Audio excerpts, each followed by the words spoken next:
छोटा भाई, युवा साथी राहुल राय, जिन्होंने सिर्फ अपना एक काम तय कर लिया है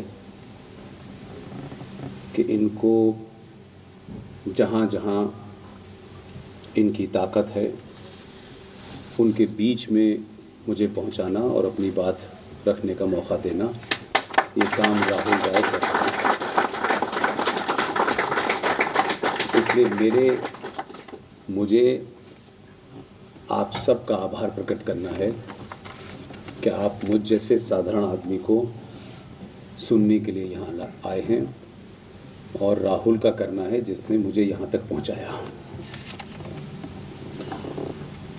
इसके साथ ही राहुल जी, मनोज राय जी, संतोष वर्मा जी, राकेश राय जी, मनोहर सिन्हा जी, गौरव बसेठिया जी, अरविंद भरद्वाज जी, आप सब लोगों का बहुत बहुत धन्यवाद।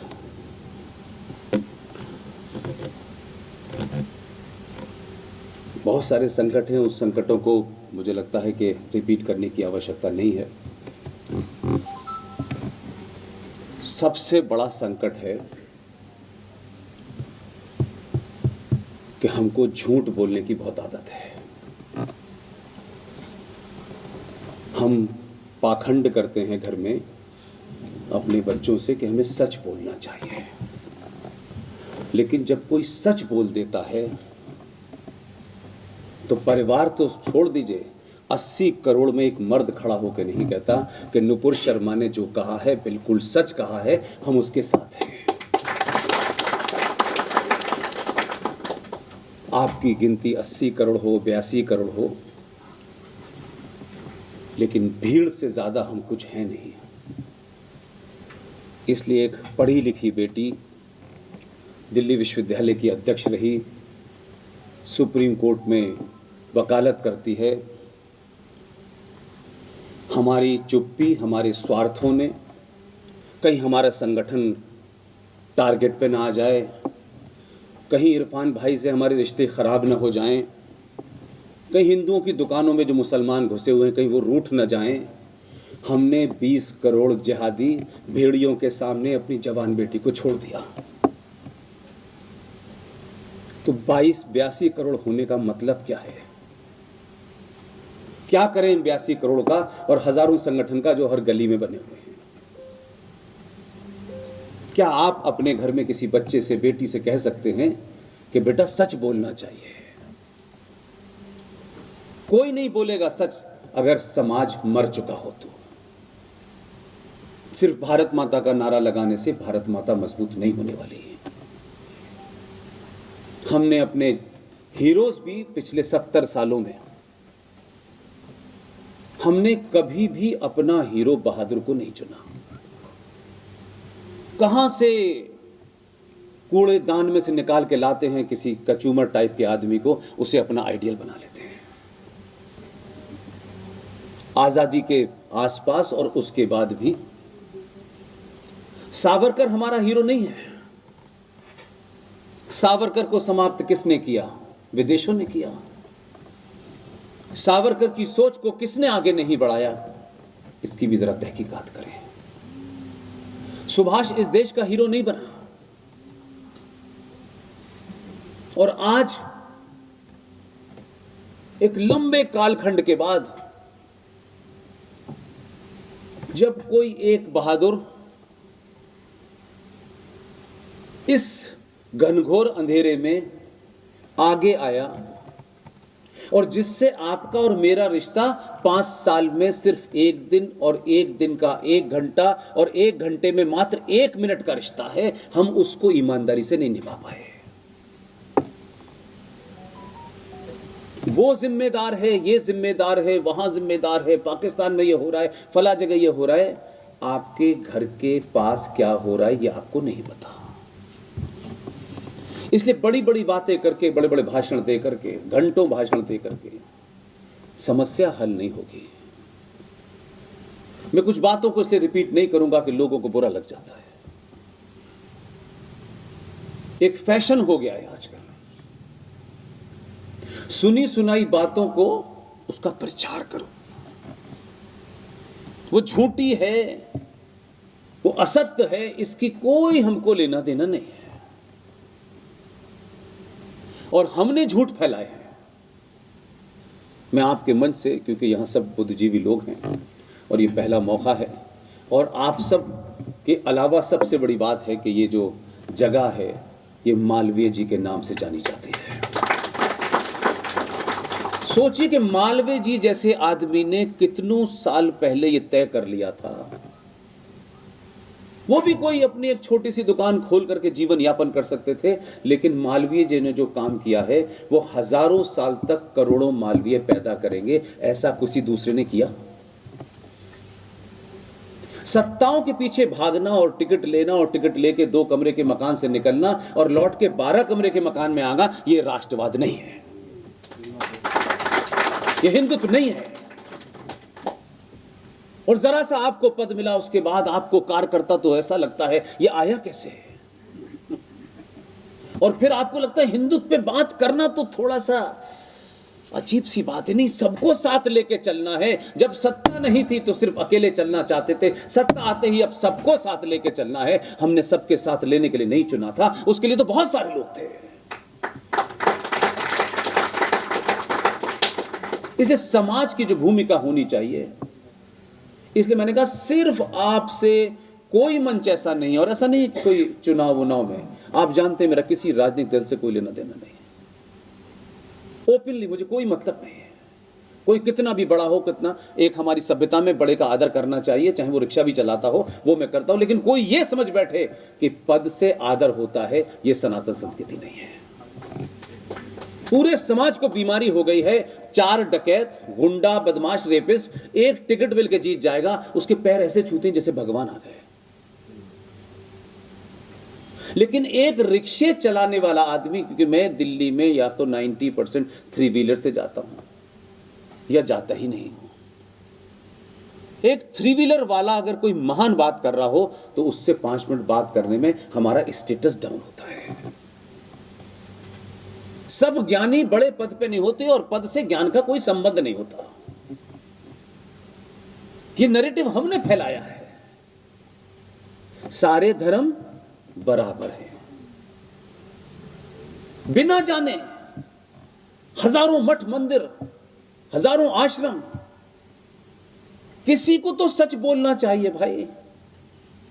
राजनीतिक लोगों की मजबूरी होती है और राजनीति की ग्रामर में ये तय है और ये हमको मान लेना चाहिए, और ये हजारों साल से हो रहा है। राजनीति में जो लोग होंगे उस राजनीति के नियम में सबसे पहला काम है खुलेआम झूठ बोलो।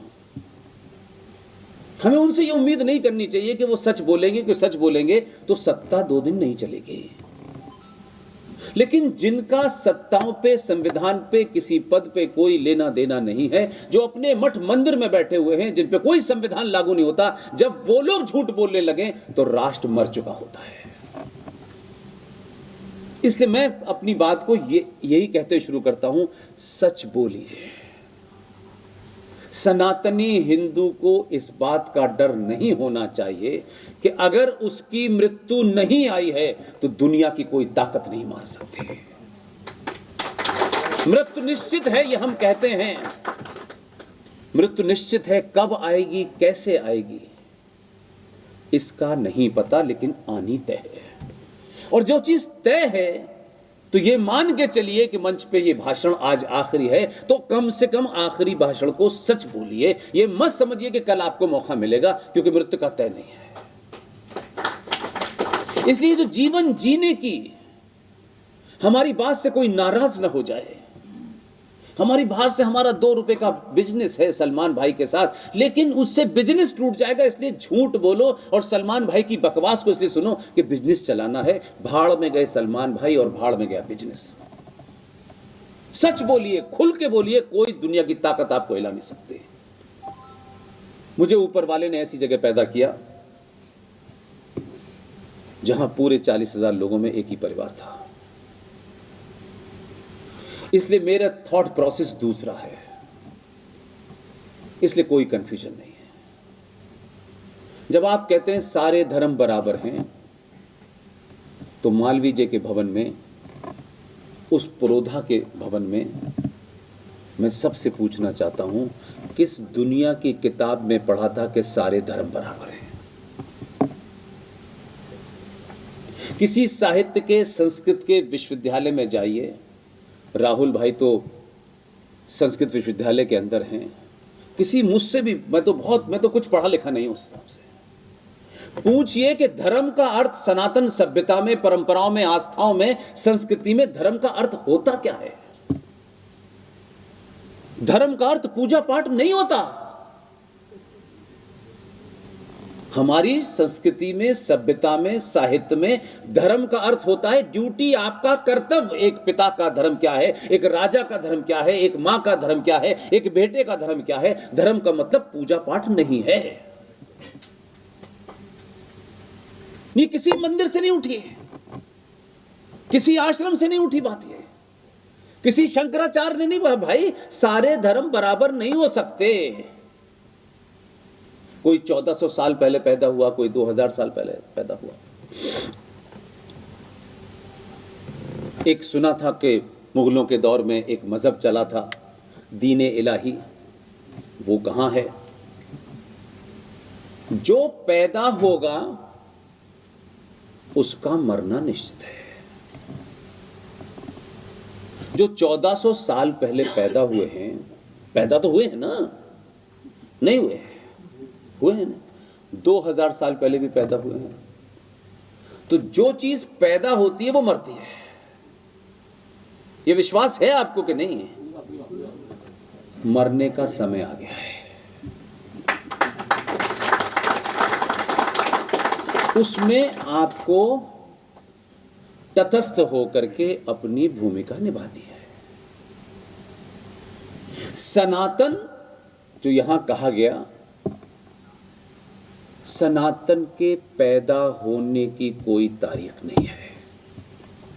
न सनातन का कोई रहनुमा है, न पैगंबर है। अभी कहा गया कि सनातन अनंत है, यानी जब यह सृष्टि जन्मी होगी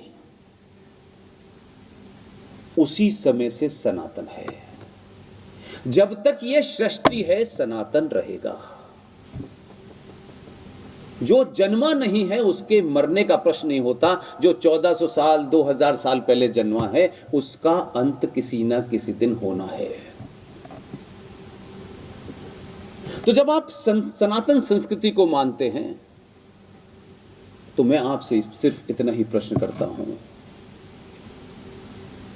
कि आप इस बात से क्यों चिंतित हैं, क्यों आप इस बात से घबराए हुए हैं कि बहुत सारी चीजें आपके हिसाब से नहीं हो रही। कभी कभी शत्रु की आवश्यकता इसलिए पड़ती है कि जब घनघोर तरीके से इस हॉल में कोई राय होगा, कोई शर्मा होगा, कोई श्रीवास्तव होगा, कोई वर्मा होगा, कोई यादव होगा, सब होंगे, इसी हॉल में होंगे। लेकिन इस हॉल में किसी एक कारण से सारे लोग बैठे हैं।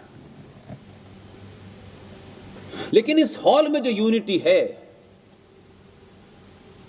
वो इस हॉल के बाहर कितनी देर रहेगी।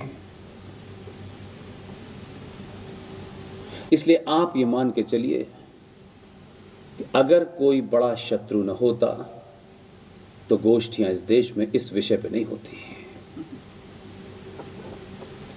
तो ये आखिरी मौका है आपके पास।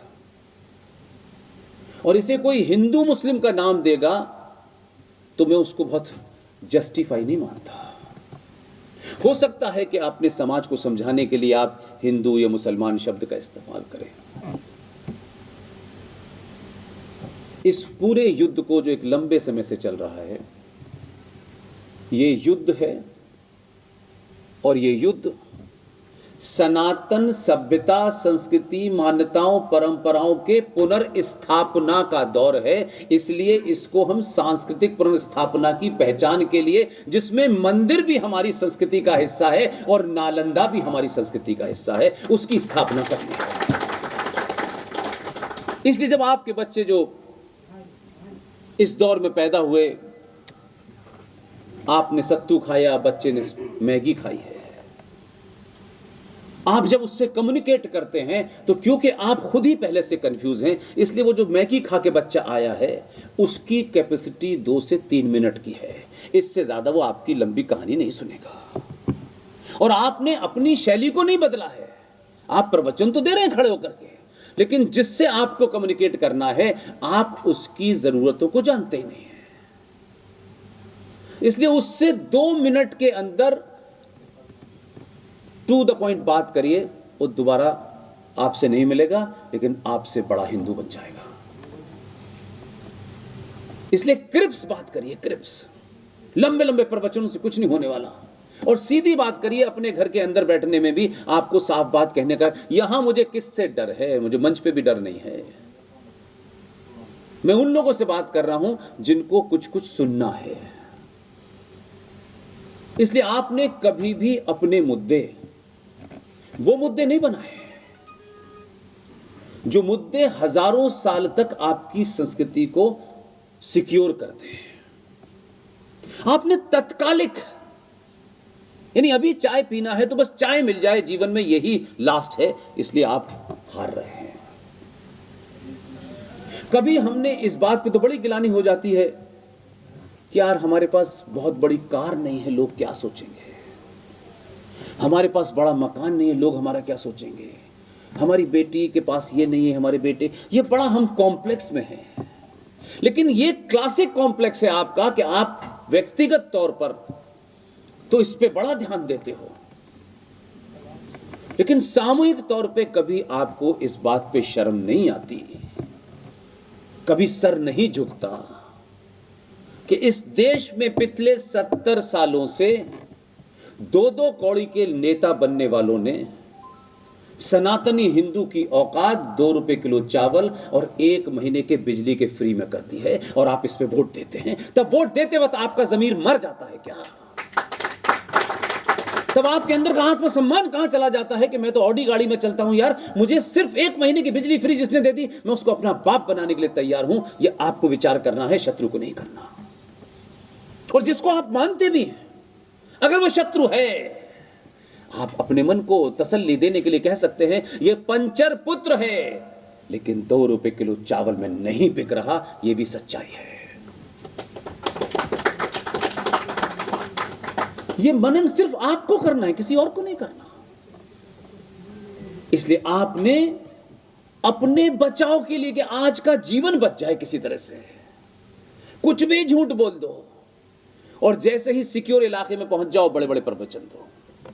हम पैदा ही वहां हुए जो इलाका सिक्योर नहीं था, तब भी हम ऐसे ही थे और आज भी हम ऐसे ही हैं। इसलिए आपने चलाया मंदिर, मस्जिद अल्लाह का घर है। न आपको कुरान का ए पता न बी पता, लेकिन कुरान पे एक्सपर्ट हैं।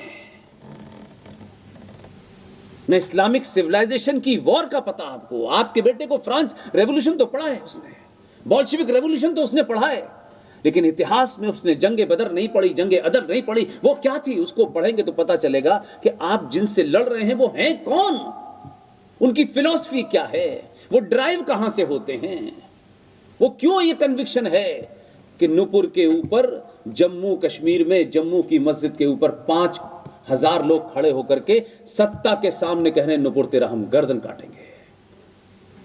और आपके सत्ता के जितने भी अंग हैं, चाहे वो जुडिशरी हो, पुलिस हो, वो मूक दर्शक बनी देखती रहती है और कोशिश करती है कि किसी तरह मामला शांत हो जाए। आप ये बात बोल देंगे तो अभी कई जज साहिबान की जो है आंखें खुल जाएंगी, हेट स्पीच पे सवाल खड़ा हो जाएगा। लेकिन क्या वजह है कि इस देश की व्यवस्था में जितने भी अंग हैं वो 82 करोड़ सनातनी हिंदू की सामूहिक ताकत से डरते नहीं हैं? क्योंकि आप भीड़ तो हैं, लेकिन सड़क पे यादव हैं, ठाकुर हैं, बनिया हैं, शर्मा हैं, आप सनातनी हिंदू नहीं हैं। ये अंतर्मन को देखिए आप, दुनिया में ऐसा क्यों हो रहा है, क्या कारण है कि हमने झूठ बोला है और हम लगातार झूठ बोल रहे हैं। जीवन में कोई एक घटना आपके निजी जीवन में घट जाए, जिंदा कौमें उस घटना अगले 1000 साल तक न घटे इसका इंतजाम करती हैं। और आपके पूर्वजों ने ये किया, लेकिन वो क्यों बात करेंगे हम? हमें उन पे नहीं बात करनी है कि जो हमारे पूर्वज ऐसे काम करके गए जिससे हमें प्रेरणा मिल सकती है। हम बीमारी को जिंदा रखना चाहते हैं, क्योंकि उससे मैं क्यों लड़ूं, वो लड़ेंगे, वो क्यों लड़ेंगे, वो लड़ेंगे, आखिर में आ जाकर पुलिस क्या कर रही है? पुलिस में भी तो आप ही के घर से गए लोग, कोई जापान से आए हैं। आचार्य चाणक्य, डॉक्टर चंद्र प्रकाश द्विवेदी जी मेरे मित्र हैं, दोस्त हैं, उन्होंने सीरियल बनाया। हम तो जिस जहां पैदा हुए वहां तो 5 ही वक्त सुनते थे। आचार्य चाणक्य सीरियल में, ये मुझे नहीं पता था, चाणक्य की एक घटना है। चाणक्य एक दिन अपने घर से निकले और वो थोड़ी दूर चले तो उनके पैर में एक कांटा चुभ गया। हमारे वंशज कौन होने चाहिए, हमारा हीरो कौन होना चाहिए, ये तो आप तय कर सकते हैं, कोई दूसरा तय नहीं करेगा। चाणक्य के पैर में एक गोखरू का कांटा चुभा, वो रुके, उन्होंने पैर से कांटा निकाला और पूरे दिन का प्रोग्राम कैंसिल कर दिया और उस कांटे की उत्पत्ति किस वाले पेड़ से हुई है उसको ढूंढना शुरू किया। तो पता चला 50 मीटर दूरी पर एक गोखरू का कांटा है जिसमें हरे हरे कांटे थे, और जब वो सूख जाते थे तो वो उड़ के आ जाते थे। उन्होंने उस पेड़ को क्रॉस लगाया और घर वापस चले गए, और दूसरे दिन एक बाल्टी भर के मट्ठा लेके आए और उस पेड़ में डाला। तो लोगों ने उनसे पूछा कि आप ये क्यों कर रहे हैं? बोले ये मुझे चुभा तो मुझे पता चला कि यहां ये कांटे पैदा करने वाला पेड़ है, मैं इसको छोड़ के जा सकता था, मैं इसकी नस्ल मिटा दूंगा कि आने वाले कांटे भी पैदा ही ना हो। आपका पूर्वज वो था, ऐसा नहीं था। आप तो उस गोखरू के कांटे को ये बताने में लगे हो कि तुम्हें हम अच्छा आदमी बनाएंगे। जो काम अल्लाह ना कर पाए वो आप कर रहे हैं।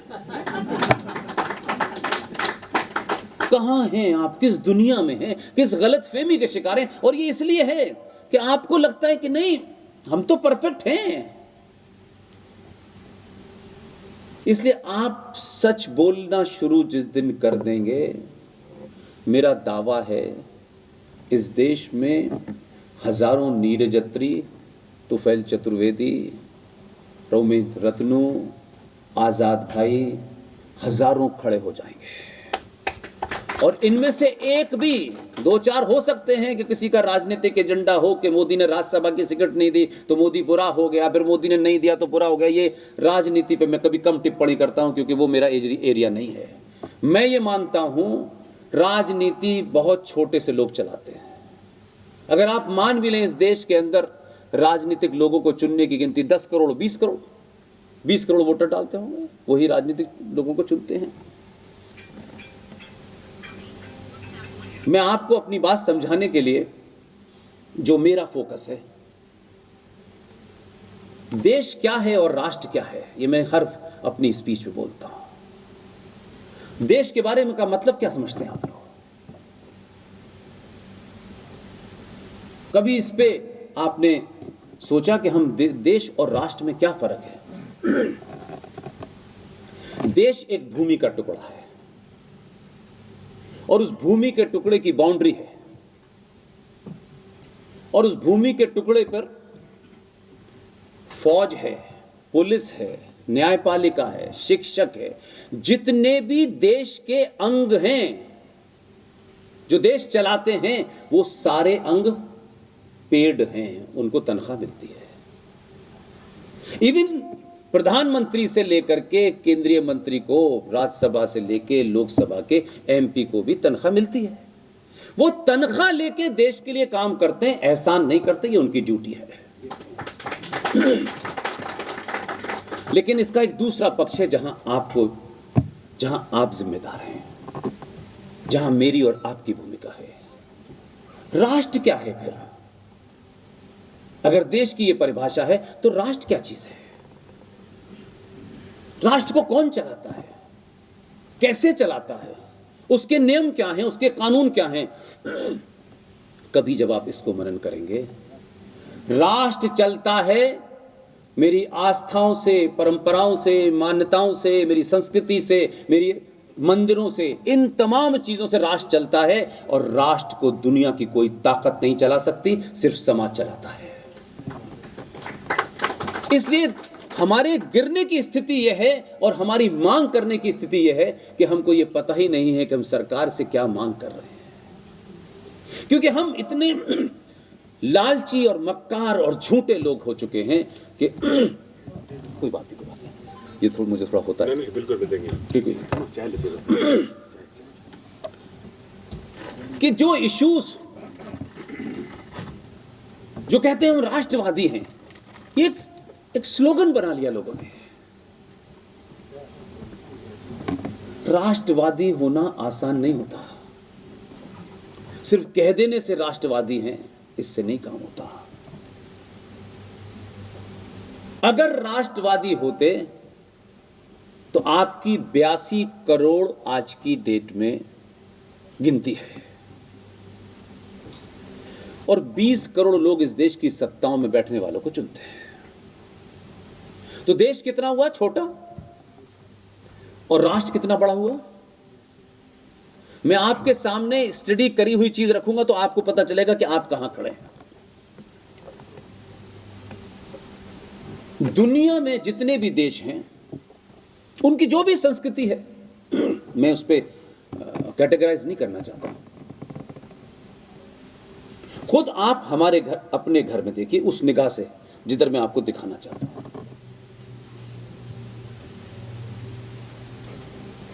आप मुझे बताइए, सत्ताएं जो हैं वो राष्ट्र के से बड़ी नहीं है ना। जब राष्ट्र के लोग सत्ताओं पर डिपेंड हो जाएं, समझ लीजिए मर गया। आप अपने 80 करोड़ पुरुषार्थी को इतना पुरुषार्थी बनाएं कि कोई भी सरकार हो, कितनी भी जघन्य विरोधी हो, वो बगैर आपके हिल ना सके। और ये सिर्फ वोट देने से नहीं होगा। हम तो वोट भी देते वक्त कई सारे सवाल पूछने लगते हैं। अच्छा, ये ब्राह्मण खड़ा है, नहीं, इसको तो निपटाना है इस बार, वो यादव जी को निपटाना है, फिर ठाकुर साहब को निपटाना है। निपटाते निपटाते आप ही निपट गए। इसलिए राष्ट्र की शक्ति जो सबसे कमजोर आदमी है समाज में, उसके पास भी है। और जब राष्ट्र सरकारों द्वारा भीख के ऊपर जीने लगे तो समझ लीजिए राष्ट्र की कल्पना समाप्त हो गई है। सरकारें अपने एजेंडे पे नचाती हैं, सरकार कोई सी भी हो। लेकिन आप ही के साथ रहते हुए एक वर्ग ने न उनकी गिनती इतनी कि कभी संसद में उन्होंने ये ख्वाहिश की कि भाई एक दिन हमारे 300 आएंगे और हम इस देश को इस्लामिक राष्ट्र बना देंगे। वो जिस चक्कर में आप पड़े हुए हैं, उनको पता है ये चक्कर कभी आने वाला ही नहीं है। उन्होंने अपनी गिनती, अपने साइज में हमारी तरह सवाल जवाब नहीं किए हैं। कोई पंचर जोड़ रहा है, कोई सब्जी बेच रहा है, कोई फल बेच रहा है, कोई मैकेनिक का काम कर रहा है। उस आदमी ने, उस समाज ने यह तय कर लिया कि चुनना तो हमें इन्हीं में से ही है, इन्हीं में से चुनना है। तो हमें ऐसे चुनना है कि जो राष्ट्र को मजबूत करने वाली ताकतों के साथ खड़ा है। अगर हम उसे कमजोर करके बिहार में किसी को जिताएं, यूपी में किसी को जिताएंगे, तो हम बड़े शत्रु को मार पाएंगे। उसको पता है, वो ज्ञानी नहीं है, वो पीएचडी नहीं है, वो हमारी तरह बड़े बड़ी बातें नहीं करता है, वो सभ्यताओं की बात नहीं करता है। उसको पता है कि 5 साल में एक दिन अगर 2 घंटे के लिए पंचर की दुकान बंद हो जाएगी तो भूखा नहीं मरूंगा। लेकिन आपकी समस्या यह है कि आपने 303 सीटें के लिए पिछले 500 साल से इंतजार किया कि एक सरकार आएगी, बहुमत में आएगी, तब एक मंदिर बनेगा। उन्होंने नहीं किया। उन्होंने आपके मंदिर की चिंता ही नहीं की। बहुत सारे अनछुए पहलू हैं जो बहुत सारे मंचों से कह चुका हूं। आपके अपने लोग शामिल थे जब बाबरी मस्जिद के गिरने के से पहले देश के प्रधानमंत्री को यह सहमति दी कि आप गिर जाने दीजिए। उन्होंने एक प्रस्ताव रखा कि बाबरी मस्जिद के बाद आप देश भर में कोई 42,000 मंदिर हैं, इन मंदिरों की मांग नहीं करेंगे। मूक सहमति दे करके बाबरी मस्जिद में जिस वक्त गिर रही थी उसमें देश में कांग्रेस का प्रधानमंत्री पीवी नरसिम्हा राव था। उसने बड़े एजेंडे के लिए किया। उसको नहीं पता था आने वाले महामूर्ख होंगे, नहीं जानते। इसलिए जब पार्टी से हट के बात करेंगे, आप पार्टी किसी संगठन में बट के बात करेंगे तो सच सुनने में तकलीफ होगी। मैं आज भी पार्टी के कारण नहीं, उस पत्रकारिता के दौर के कारण उनके बहुत नजदीक था। आज भी मैं मानता हूं इस 70 साल में आधुनिक भारत का सबसे बड़ा चाणक्य था जिसका नाम था पीवी नरसिम्हा राव। इसलिए आप जब अच्छा चुनना हो तो फिर ये मत चुनिए कि ये मेरे में से अच्छा चुनना है। नहीं, जब लड़की के लिए वर चुनते हैं तो ये सोचते हैं कि इसके पुरुषार्थ से ये इस बेटी की रक्षा करेगा, इसके सम्मान की रक्षा करेगा। आप पुरुषार्थ ही चुनिए, पुरुषार्थ ही न चुन करके आप ऐसा चुनते हैं कि ये है तो मेरी जाति का, लेकिन 2 जिहादी आएंगे छोड़ के भाग जाएगा। बेटी को जो सुरक्षा आर्थिक, सामाजिक, शारीरिक दे सके ऐसा चुनिए। जब राष्ट्र चुनने का समय आता है तो उसका सरनेम क्या है ये मत चुनिए। और वर्तमान परिस्थिति में हर समय में अलग अलग संकट आते हैं। इस वर्तमान परिस्थिति में जो संकट है उस संकटों से निपटने के लिए अगर हमको 2002 का भी आदमी चुनना पड़े तो हम 10 बार चुने, क्योंकि वही हमारे पास है। इसका मतलब किसी की भक्ति नहीं है। बहुत सारे लोग मेरी बातों को कहते हैं साहब मैं फला का भक्त हूं, मैं किसी का भक्त नहीं हूं।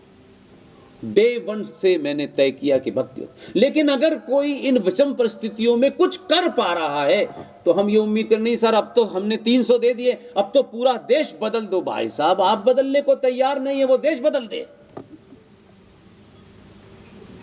दिल्ली में आईआईटी से पास किए एक आदमी ने आपको 2 रुपए किलो चावल दिए, बिजली दी, पानी दी, आपने वोट दे दिया। भाई अपने आप को देखिए कितने सस्ते में बिकते हैं आप। हम इस पे चिंता नहीं करेंगे। इसलिए सर्वाइवल के लिए झूठे नैरेटिव मत गढ़िए।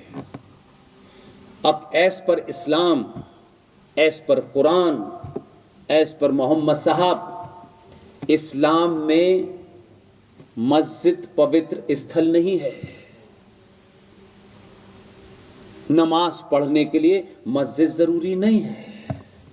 इसलिए मस्जिद का जब मूर्ख हिंदू ये कहता है कि मंदिर मस्जिद एक हैं, सारे धर्म बराबर एक हैं, तो आप अनकॉन्शियसली कीचड़ की नाली की तुलना समुद्र से करते हैं। हो सकता है किसी को अच्छा लगे कि इरफान भाई खुश हो जाएं। इरफान भाई के खुश होने और नाराज होने पे हजारों साल की सभ्यता की परिभाषा नहीं बदली जा सकती। उनको बदलना है बदले, परिभाषा यही रहेगी।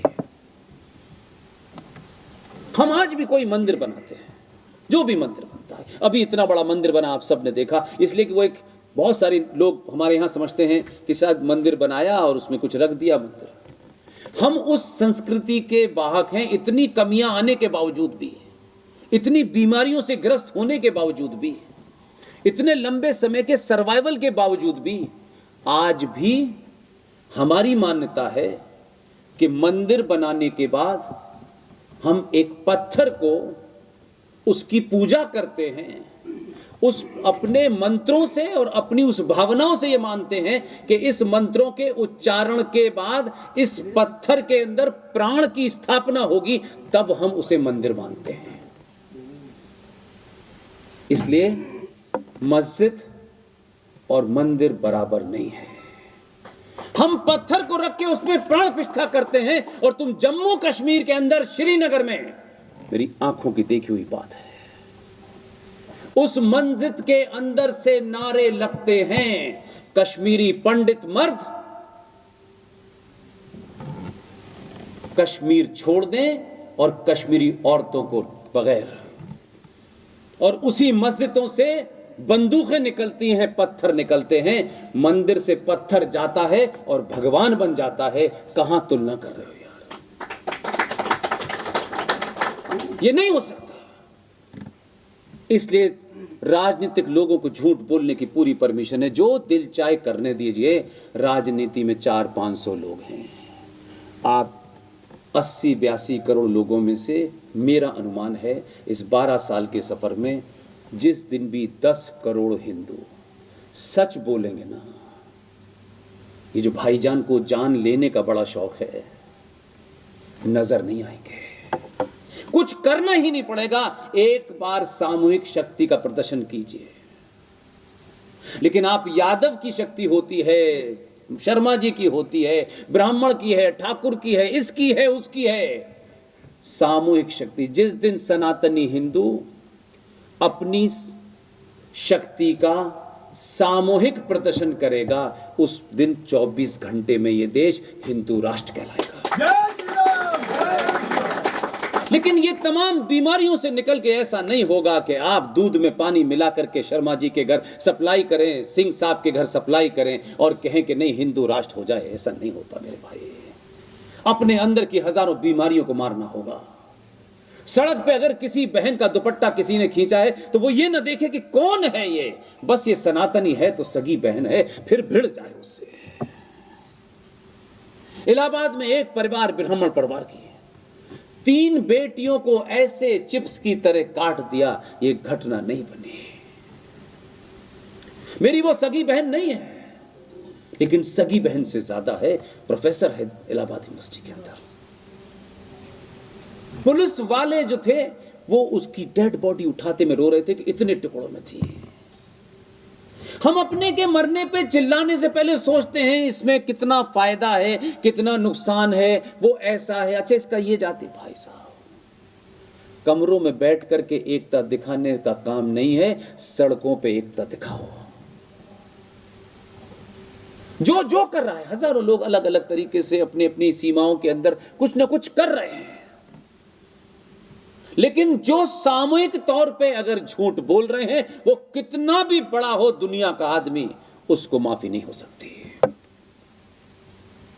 इसलिए बहुत सारे लोगों को अभी भी यह गलतफहमी है कि हम ऐसा करेंगे। यह समय निकल गया आपका, क्योंकि आपके लीडरान ने, आपके संगठनों ने, आपके विचारकों ने, जिसने भी आपको सही बात नहीं बताई। और मुझे दुख इस बात का है कि आज तो मैं इस मंच से खड़े होकर के, या कोई भी इस मंच से खड़े होकर के अगर कुछ झूठ बोलेगा तो आप बताइए, सच में बैठे बैठे आप 10 सेकंड में पता कर लोगे कि ये गलत रेफरेंस, झूठा रेफरेंस दे रहा है। कर लेंगे कि नहीं कर लेंगे? इंफॉर्मेशन, इस संचार क्रांति के दौर में कोई मंच से झूठ बोल करके भाग सकता है? आप कमरे से निकलने से पहले मुझे पकड़ ले कि पुष्पेंद्र जी ये आपने झूठ बोला है। आपको पूरा अधिकार है, मैं पब्लिकली कहता हूं, कोई दिक्कत नहीं। इसलिए मुझे जरूरी नहीं है कि मैं हर बात पे बोलूं जो मुझे नहीं पता। इस दौर में आपको सच बात बता ही नहीं रहा कोई, और लोग झूठ बोल रहे हैं। इसलिए जो शत्रु है मैं उसकी चिंता नहीं है, मेरे अंदर के शत्रु जो हैं, जो बिके हुए हैं, मुझे उनकी चिंता है। कहा जा रहा है 2047 में यह होगा, हमारी 300 सीटें आएंगी तो हिंदू राष्ट्र होगा। दुनिया में पहली ऐसी कौम देखी है जो सत्ताओं से राष्ट्र को चलाना चाहती है। आज की डेट में लिख लीजिए, इसको बोलिएगा पब्लिकली, हिम्मत है। आज की डेट में भारत बिना किसी लाइन के इस्लामिक स्टेट बन चुका है। आप सुनना नहीं चाहते हैं, आप ऐसा कर रहे हैं, यार क्या बात कर रहे हो, यहां वहां हिंदू, यहां। आप किस गलतफहमी के शिकार हो? भीड़ से राष्ट्र नहीं चलता है, और जिन्होंने इसको कर दिया वो कहीं नहीं कुछ कह रहे। जिन्होंने इसको कर दिया है इस्लामिक राष्ट्र, वो बोल ही नहीं रहे, लेकिन आप हिंदू राष्ट्र की इंतजार कर रहे हैं कि ऐसा आएगा तब बनेगा। तब क्या आपके अंदर का लालच खत्म हो जाएगा? तब अपने भाई की मरने पे आप रोगे नहीं तो कुछ हो जाएगा। जम्मू के अंदर 3 दिन पहले ही एक शर्मा लड़के को, उसका पहला नाम बार बार भूल जाता हूं, उसका सरनेम याद है, युवा लड़के को दोनों पैर दोनों हाथ बांध करके जैसे बकरे को ज़िबा करते हैं किया, लेकिन सत्ताओं ने कहा कि कुछ गुंडों ने मार दिया है। उनका अखलाक मरा। एक काम के लिए अखलाक को किसी ने मार दिया। मैं उस पर नहीं जाना चाहता, गलत सही, मुझे उस पर कोई डिबेट नहीं करनी, बट मैं ये कह रहा हूं कि अखलाक जब मारा गया, इस देश का प्रधानमंत्री एक विदेश यात्रा पे थे। उस विदेश यात्रा पे ग्रेट ब्रिटेन में जिस होटल में ठहरे हुए थे, अखलाक कहां, गाजियाबाद के एक छोटे से, उसका उस गांव में 4 जानने वाले नहीं होंगे। मैं ये बात किसी लार्जर कॉन्टेक्स्ट में कह रहा हूं, ट्राई टू अंडरस्टैंड, उसको समझिए मैं क्यों कह रहा हूं ये बात। अखलाक गरीब सा आदमी था, उसे कोई नहीं जानता था, वो गलत मारा सही मारा, मेरा डिबेट ये नहीं है, लेकिन अखलाक की मौत हो गई। ग्रेट ब्रिटेन में प्रधानमंत्री जिस होटल में ठहरे थे, उस होटल के सामने 500 मुसलमानों ने अखलाक के नारे लगाए। वो दिल्ली से और जामा मस्जिद से नहीं गए थे, तो ग्रेट ब्रिटेन का मुसलमान था, क्योंकि उनको पता चल गया कि भाई मारा गया है, इसलिए नारे लगाए। उन्होंने उस खबर को इंटरनेशनल बना दिया। आप तो अपने मरने वाले की चर्चा पड़ोस में नहीं करते, आप तो कोशिश नहीं करते कि कुछ नहीं हो तो हम कम से कम घर चले जाएं तो उसका ढाढ़स बन जाए। झारखंड के अंदर एक 16 साल का बच्चा, यह घटना मैं इसलिए बता रहा हूं आपको कि यह चर्चा हमारे लिए टेलीविजन पे 2-3 सेकंड की है। ओहो, झारखंड में किसकी सरकार? अच्छा, ओहो, उनकी सरकार है। जैसे हमारी सरकार में तो सब बची हुए हैं। एक 16 रूपेश पांडे, 16 साल का बच्चा। मैं रांची में एक भाषण देने गया था। वो जो हमारे यहाँ शिवरात्रि का जो आप क्या कह सकते हैं, वो जुलूस टाइप का जो चलता है, शिव बारात, वो बच्चा पीछे ढोल बोल पीट रहा था।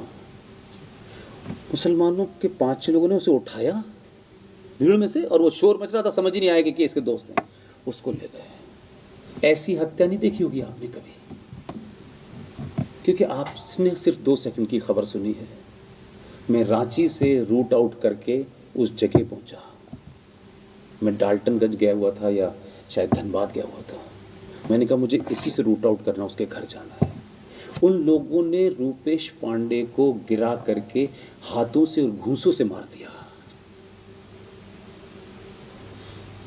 जब मैं गया तो उसकी दादी बता रहे थे लोग कि 1 हफ्ते से चुप्पी नहीं हो रही है।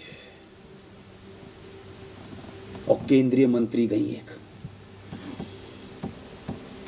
बताया गया कि 1 दिन पहले आई थी, और वो गई। उसके बाद 2 मुकदमे उसी रूपेश पांडे की मां पे और बाप पे ठोक दिए गए, क्योंकि उसका घर 100 मीटर की दूर पर मुसलमान था। देखने तो सब गए, लेकिन ये जिन्होंने मारा है वो सामने लोग खड़े हुए हैं। उस परिवार की चिंता किसने की थी? तो ये वो घटना है जो मुझे, जो जिसमें मैं सीधे तौर, मुझे बाकी तो हजारों हो रही हैं। इसलिए हम किस हिंदू राष्ट्र की बात कर रहे हैं? भारत की संसद ने और भारत के संविधान ने, इस देश की हजारों हिंदू पार्टियां हैं तो हिंदू ही, चाहे वो कोई पार्टी का नाम हो, ऐसा तो नहीं कि उसमें कोई और दूसरे हों। हर पार्टी ने मिलकर के भारत के सनातनी हिंदू को 11वें दर्जे का नागरिक बना दिया है। एवरेज हिंदू को नहीं पता होगा, संगठनों की तो बात ही छोड़ दो, वो तो हो सकता है न बताना चाहें, क्योंकि लोग सवाल पूछ लेंगे कि अगर यही हो रहा तो फिर आप कर क्या रहे थे। ये सवाल पूछ सकते हैं आप, लेकिन कभी किसी ने कोशिश की, मैं कोई 1000 बार बोल चुका, कितनी तरीके से, कितने आसान शब्दों में, कितने ह्यूमर के साथ कहूं कि भाई आप समझ रहे हो, दिन नहीं भाई, ये दरवाजे के पास खड़ा हुआ है, आप समझ ही नहीं पा रहे हो। अबे आप भारत माता की जय, किस दुनिया में हो? पहले बना गए कानून और फिर संसद ने बनाया और हमने जोर शोर से बनाया, लेकिन लाइव टेलीविजन चलते वक्त भी आपने कहां पर कौन सी पैंट लेटेस्ट आई है और कौन सा गॉगल आया है और कौन सा मोबाइल आया है, आपकी निगाह वहां तक थी। आपने वो सुना ही नहीं कि ये कह क्या रहा है, इसलिए आपको वो पता ही नहीं है। और एक और बीमारी होती है कि सच पता चल जाएगा और लोगों को पता हो कि इन्हें सच पता है, तो फिर लोग सवाल पूछेंगे मुझसे, तो मुझे बताना पड़ेगा। इसलिए सच को जानो ही मत, ताकि कल कोई जिम्मेदारी तय ना कर दे कि सर आपको तो पता था, आपने क्यों नहीं बताया। बोले मुझे पता ही नहीं था। इसे धारा 370 हट गई, हम खुश हैं।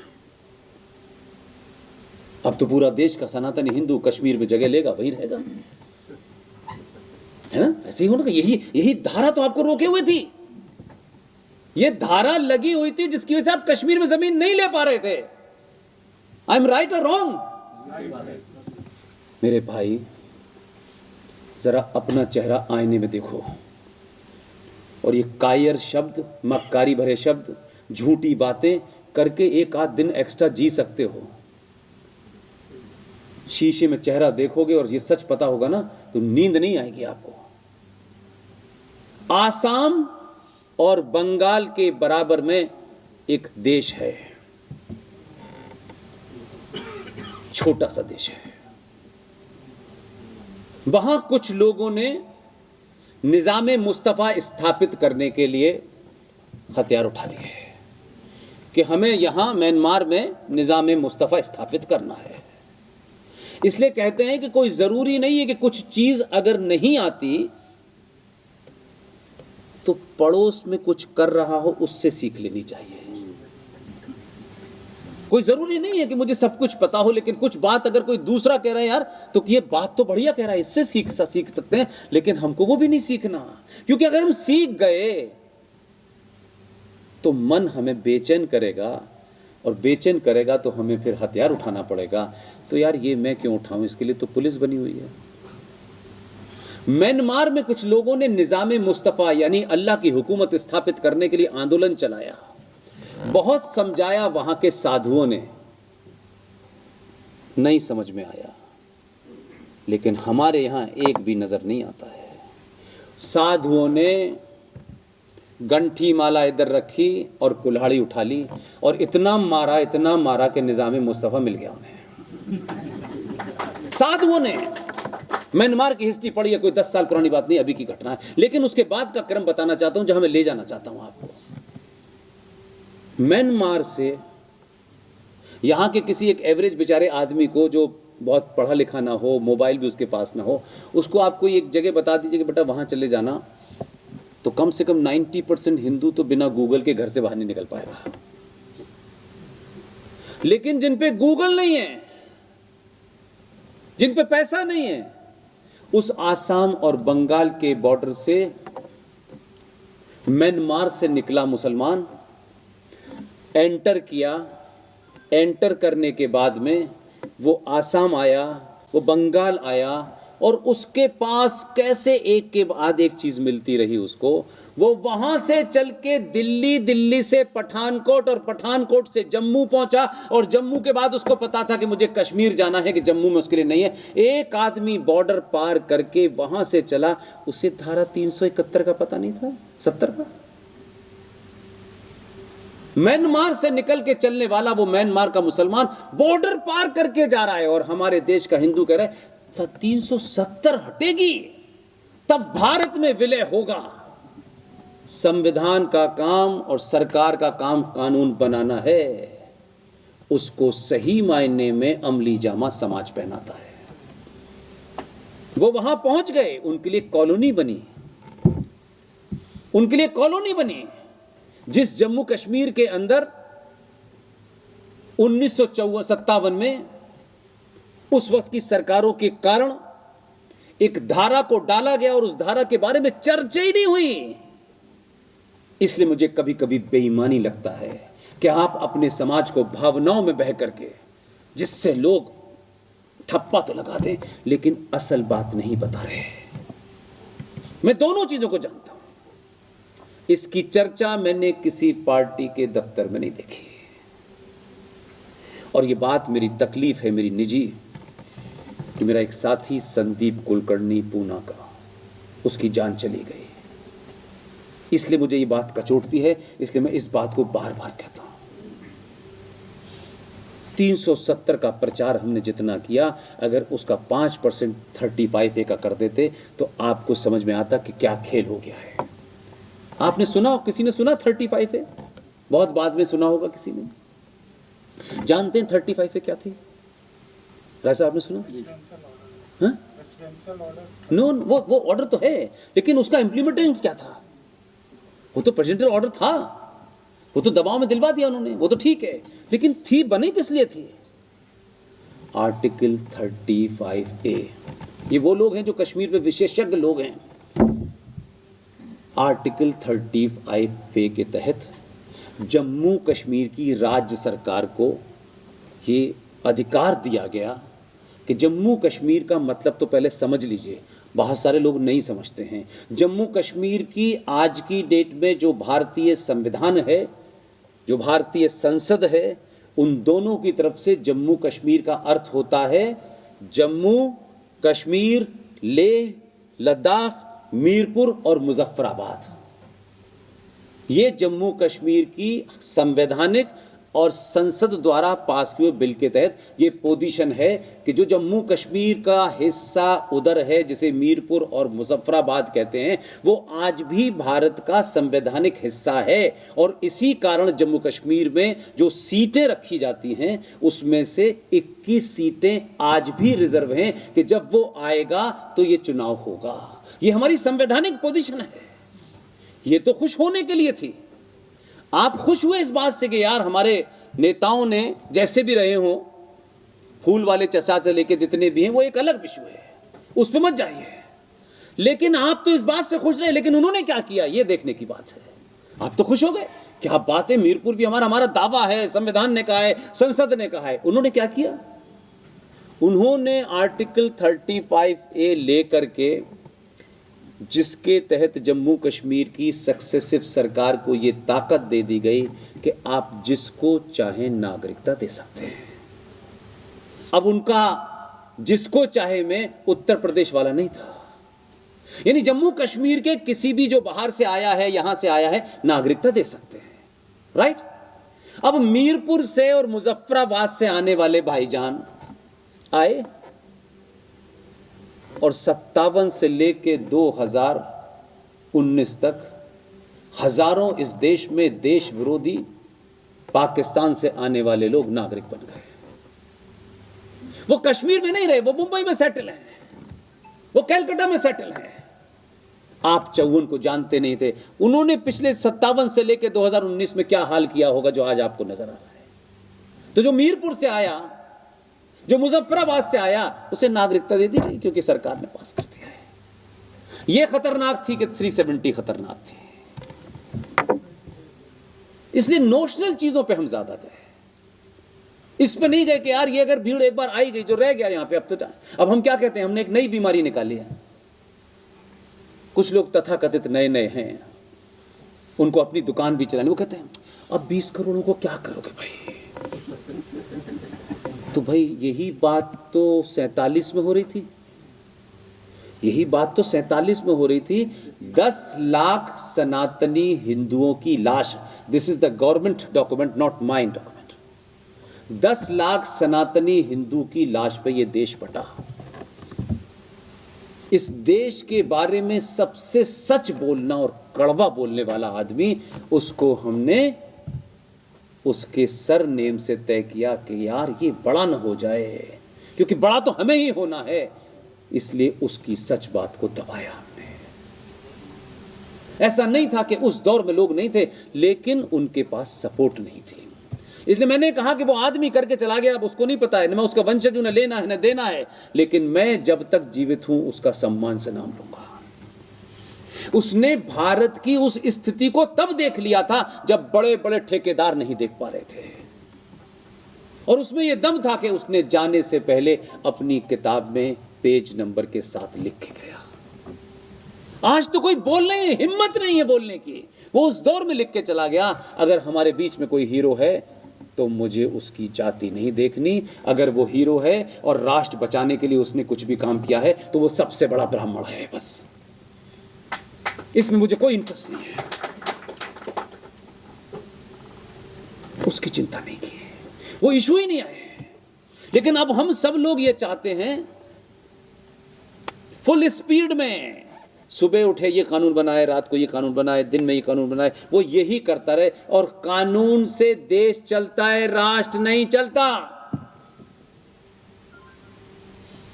सरकारें जब मंदिर बनाने लगती हैं तो अर्जी इस बात की होती है कि फूल की दुकान किस किस को देनी है। यहां पे मंदिर राष्ट्र के लोगों का चलाने का काम है, सिर्फ वही करेंगे। अगर मंदिर का निर्माण सरकार कर रही है तो आप खत्म हो चुके हैं, सरकार नहीं करेगी। सरकार का यह काम नहीं है। सरकार को संविधान के तहत जो घटनाएं वहां हुई, जो चीजें हुई, उतना ही करना था। मंदिर तो समाज को बनाना था।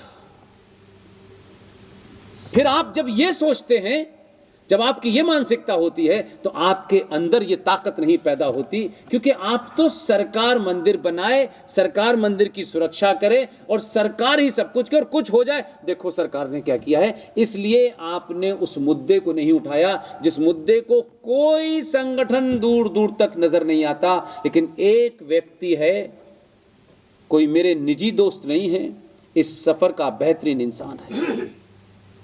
मैं अभी भी कहता हूं कि आप सिर्फ अपने हीरोज को, जो भी आपको लगे, मुझे उसमें दिक्कत नहीं है, चौराहे पे उसका 4 बार नाम लेंगे ना, 4 बार, उसको कभी भी पता चलेगा कि मुझे मालवीय भवन में पुष्पेन जी ने फिर मेरा नाम लिया, उसका 2 यूनिट खून बढ़ जाएगा। हम अपने लोगों की तारीफ करने से भी इतने कतराते हैं। यार ये आज़ाद भाई हैं यार, देखने में तो ऐसे नहीं, पैंट शर्ट पहनते नहीं, कैसे लगते हैं यार, इनका पैंट शर्ट मत देखो। ये जो काम कर रहा है, और ये यहां है इसलिए नहीं कह रहा, ये पीठ पीछे जब तारीफ करने लगेंगे आपके योद्धाओं को लगेगा कि लोग मेरे साथ खड़े हैं। इसलिए जब आप मंदिर सरकार के माध्यम से बनवाते हैं तो आपका मॉरल करेज ये समाप्त हो जाता है कि फिर आप सरकार से ये पूछें कि इस सेकुलर भारत के अंदर, ये सेकुलर भारत 1976 में रात के अंधेरे में 42वें संशोधन के तहत रातों रात हुआ, और इस देश का प्रेमबिल, दुनिया के संविधानों का जो प्रेमबिल होता है उसको वर्जिन बोलते हैं, उसमें छेड़छाड़ नहीं हो सकती। संविधान में समय समय पे बहुत सारे अमेंडमेंट आते हैं, वो लेकिन जो प्रेमबिल होता है वो वर्जिन होता है, वो अक्षुण होता है। लेकिन हम इतने कायर और मक्कार और डरपोक और लालची लोग हैं कि रात के अंधेरे के अंदर एक विदेशी सत्ता के दबाव में आपने भारत के प्रेमबिल के अंदर सेकुलरिज्म और सोशलिज्म शब्द डाला। और कोई 70 सालों में मैंने डिबेट नहीं देखी कि भाई सेकुलर शब्द को लेकर के अंबेडकर, अयंगर साहब, नेहरू साहब, पटेल साहब, जरा कॉन्स्टिट्यूशन असेंबली की डिबेट जाके पढ़ें कि उन्होंने जब सेकुलर शब्द आ रहा था तब उस पर पहली डिबेट हुई और चारों ने रिजेक्ट किया, चारों ने रिजेक्ट किया। लेकिन सबसे प्यारा स्टाइल और सबसे प्यारी बात अंबेडकर की मुझे लगी, इसलिए मैंने कहा ना कि मुझे जो उसमें से बेस्ट है, मैं बाकी ने क्या कहा मुझे कोई फर्क नहीं पड़ता, अंबेडकर का नाम लिया जाता है। सेकुलरिज्म पे डिबेट हुई, अंबेडकर का तर्क देखिए। आज लोग कहेंगे कि बड़े बड़े हिंदूवादी हैं, लेकिन ये नहीं कह पाए। अंबेडकर ने सेकुलरिज्म पे जब बहस हो रही थी तो ये कहा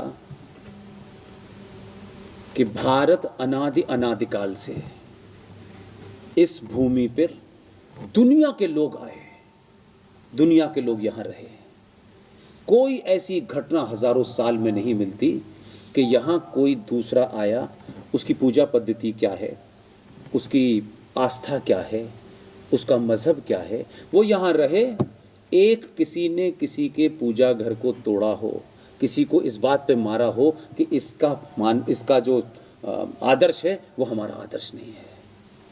उन्होंने कहा कि सनातनी हिंदू समाज की नसों में और भारत की मिट्टी में जो सेकुलर है, सेकुलरिज्म बसा हुआ है, वो दुनिया में कहीं नहीं मिलेगा। इसलिए सेकुलर शब्द संविधान में डाल करके इसको छोटा मत करो।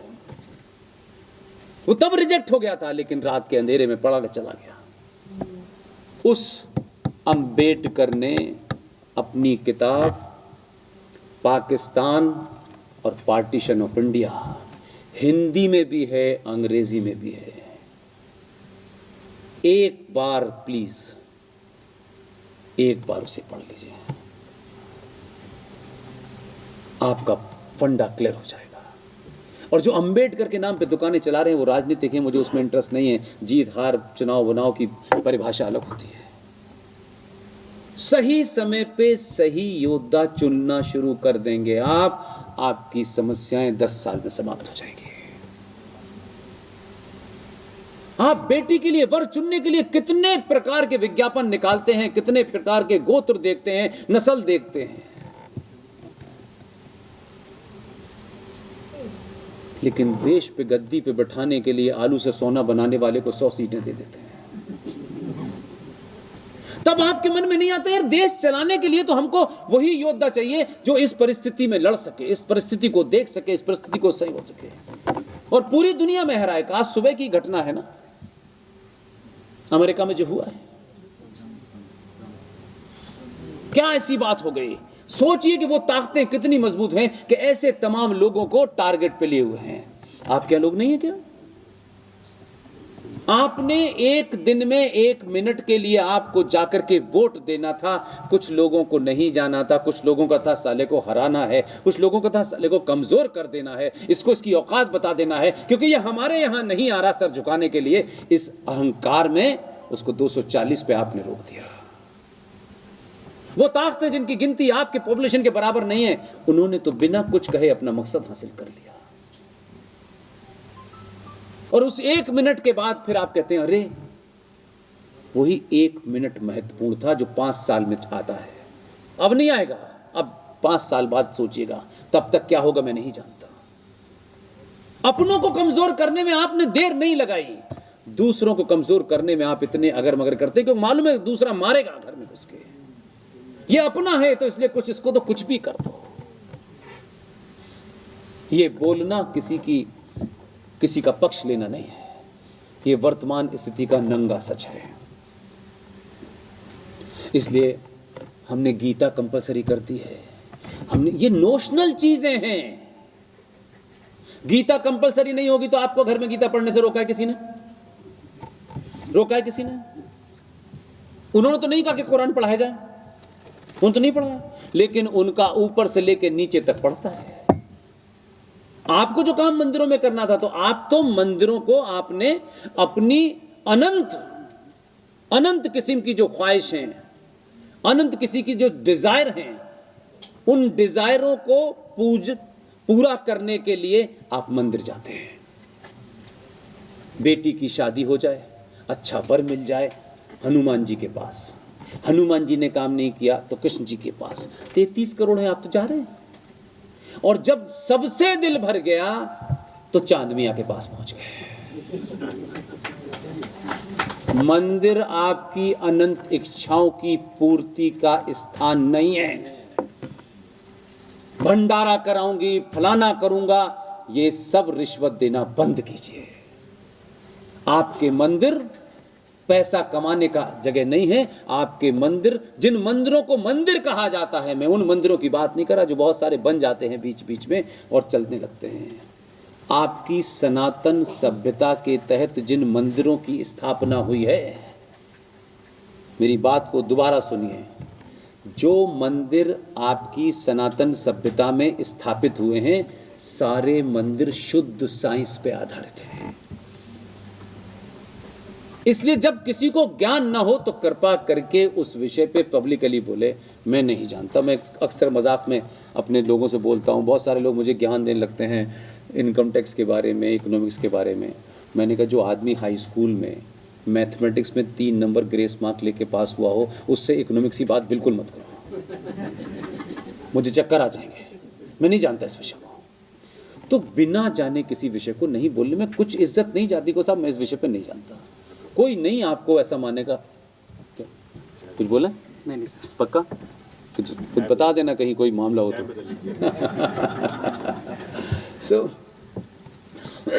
तो मेरा कहना यह है कि मंदिर, एक ही मंदिर की बात करता हूं मैं आपसे।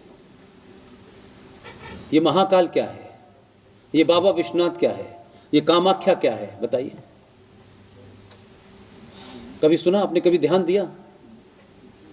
तीर्थ है, इतना पता है। बस तीर्थ है पता है। और सारे कुकर्म करने के बाद तीर्थ जाके कपड़े बदल आए। दुनिया के जीवन में जीते जी तो कुकर्म किए हमने, लेकिन एक बार तीर्थ कर ले तो मन का ये गिल्ट खत्म हो जाएगा। जो हमने चोरी आटे में दूध मिलाया, दूध में यूरिया मिलाया था, अब हम माफ हो जाएंगे क्योंकि हमने तीर्थ कर लिया है। आपके पापों के धोने की जगह नहीं है मंदिर। आज के युवा पीढ़ी को बताइए, रेडियो एक्टिव का नाम सुना है आपने? रेडियो एक्टिव की पूरी लाइन होती है, निकल के जाती है। उस रेडियो एक्टिव लाइन को आपके पूर्वजों ने हजारों साल पहले जानते थे। सनातन, मैंने शुरू में कहा, सनातन का अगर आप ट्रांसलेशन वर्तमान भाषाओं में करें तो अंग्रेजी में उसका मतलब होता है साइंस। साइंस शब्द बाद में आया तो इसलिए आप उसके, लेकिन समझाने के लिए सनातन मीन साइंस, और कुछ है ही नहीं उसमें। मैं उन पूर्वजों को सब सही पर्सपेक्टिव में पढ़ता हूं तो दिल करता है कि अगर उनके परिवार का कोई भी मिल जाए तो पैर छू ले जाके। एक महिला, महाराष्ट्र, मध्य प्रदेश, ये तमाम एक ही था पहले। वो अहिल्या बाई के बड़ा जीवन कष्ट में गुजरा बेचारी का। पिता की असमय मौत हो गई, पति की बहुत कम उम्र में मौत हो गई, लेकिन क्या महिला थी सर। वो यहां से निकली और उसको मुंह दिखाई में जो सोना चांदी जो मिला होगा वो उसने बांधा, और वहां से, इंदौर की रानी थी, वहां से होते हुए बनारस पहुंची। और बनारस में जो मूर्ति खंडित करके टूटी पड़ी थी उसका विजन देखिए। और आज भी हमारे समाज में ऐसे लोग जीवित हैं, लेकिन हम उनके लिए नतमस्तक नहीं होते। मैं दोनों को आपके सामने रख रहा हूं ताकि आप समझ सके मैं क्या कहना चाहता हूं। अहिल्याबाई होलकर गई, उसने देर नहीं लगाई, और ये बात मैं शंकराचार्य से बोल के आया हूं। कुछ पुरी वाले जो जल्दी नाराज होते हैं, बोल के आया मैं, लेकिन मैं सब कुछ के बाद उस आदमी मानता हूं। आदमी बात खरी कहता है। वो जो बहुत सारे और देखे उनकी मुझे समझ ही नहीं आई, ये शंकराचार्य हैं या चार हैं, क्या है मुझे नहीं पता। मेरे किसी का अपमान करने की मेरी कोई वो नहीं है। जो जिस पद पर बैठा है उसकी गरिमा को बनाए रखे। अहिल्याबाई होलकर गई। उस समय की काल परिस्थिति को अगर आप पढ़ेंगे इतिहास से, तब आपको लगेगा कि अहिल्याबाई होलकर वो जाके बनारस पहुंचती है, और बनारस जाकर के उस खंडित शिवलिंग को ठीक से दोबारा स्थापित करती है, और स्थापित करने के बाद ऊपर सोने की चादर चढ़ाती है और पंडित जी से कहती है पूजा शुरू करें, और वहां से वापस इंदौर चली जाती है, और 1705 में उसकी मृत्यु हो जाती है। यहां तक ठीक है? अब मेरा प्रश्न है दूसरा, जो अभी कंट्रोवर्सी हुई, राम मंदिर के प्राण प्रतिष्ठा के कार्यक्रम किनको करने हैं, इनको नहीं करने, अभी मुहूर्त क्यों निकाला है, अभी नहीं निकालना चाहिए, ये सब चला था ना। इसी कंट्रोवर्सी के कारण मैं 21 जनवरी को, जब मैं वहां जा सकता था, मैं वहां नहीं गया। मैं पुरी गया 20 तारीख को, और पुरी में मैंने उनसे बंद कमरा करके जो मैंने कहा वो मैंने 2 दिन बाद सार्वजनिक कर दिया। अहिल्याबाई होलकर को यह पता था, अगर विधि विधान का चक्कर पड़ा और मुहूर्त का चक्कर पड़ा तो कल का पता नहीं है कि मुहूर्त निकलेगा कि नहीं निकलेगा। और अगर ये खंडित मूर्ति पड़ी रही शिवलिंग, तो जो शिवलिंग पे पूजा बंद हो गई है क्योंकि खंडित हो गया है, तो पूजा बंद हो गई है, तो कहीं ऐसा ना हो कि अगले 20 साल के अंदर लोग चाय पी लीजिए पहले, मैं लेके आ रहा हूँ, ठंडी हो जाएगा। अच्छा, ये भी आदेश है कि चाय पी लीजिए। अच्छा, लेकिन चाय के लिए मना करने में डर लगता है, क्योंकि चाय पीने वाला पिए, हमें पता नहीं कब बुला ले। तो ऐसा लगता है कि चाय पी जाए, ऐसा लगता है कि चाय पी ली जाए। नहीं, मैं कभी ऐसे जनरली मैं फ्लो में तोड़ता नहीं हूँ, लेकिन अब ये सब बेचारे ये और राहुल लगे रहते हैं पूरे देश में। कल इन्होंने मुझे कौन है वो ITBP के डायरेक्टर हैं, उनसे मिलवा दिया। फिर ये कुछ जजों के पास रात में ले गए, तो कि साहब वो उन्होंने पूजा कराई, चली गई वापस। उस शिवलिंग पे पानी चढ़ रहा है, लेकिन वो असली शिवलिंग नहीं है। लेकिन विजन देखिए उसका, उसने ये सोचा होगा क्योंकि मेरे सामने एक जीवित इंसान इस धरती पे है, मैं उनके लिए कुछ भी कर सकता हूं। उन्होंने वही काम किया जो अहिल्याबाई होलकर ने किया और वो जीवित है हमारे बीच में। मैं इसलिए दो चीजों को मिला रहा हूं। ऐसा नहीं था कि अहिल्याबाई होलकर आई थी तो अब किसी और नाम से है वो आपके बीच में, आप उसे पहचान नहीं पा रहे हैं। अहिल्याबाई होलकर का ये थॉट रहा होगा, ये विचार रहा होगा कि अगर इसकी स्थापना के लिए विधि विधान का इंतजार किया, मुहूर्त का इंतजार किया, तो पता नहीं मुहूर्त तक मैं रहूंगी कि नहीं रहूंगी। इसलिए उसने ये सोचा कि कहीं ऐसा ना हो कि बनारस के बारे में लोग भूल जाएं, क्योंकि बाबा विश्वनाथ की पूजा बंद हो गई है और 100 साल के बाद लोग बनारस को जाने ही ना हो, ना बाबा विश्वनाथ। इसलिए उसने उसको स्थापित करके पूजा शुरू करा दी और चली गई। अब आप पूछ सकते हैं मैंने ये बात क्यों कही। ऐसे शख्स हमारे बीच में हैं, आज भी हैं। जब राम मंदिर को बाबर ने ध्वस्त करके बाबरी मस्जिद बनाई और सनातनी हिंदू ने अपनी सामूहिक शक्ति से 6 दिसंबर 1992 को उसे मिसमार कर दिया, यानी धराशाही कर दिया। ठीक साहब, ये घटना घट गई तो सबने देखी होगी। जो घटना आपने सुनी नहीं है उसको सुनाता हूं आपको आपका भाव बढ़ेगा, आपके अंदर एक गौरव की अनुभूति होगी, अपने होने का कुछ सार्थक होगा। आपको ये भी लगेगा कि हमारे सामने ऐसा हुआ और वो आदमी जीवित है। जिस दिन ये घटना घटी उस दिन एक हमारे बीच के संत, उनकी माताजी का देहांत हुआ उसी दिन।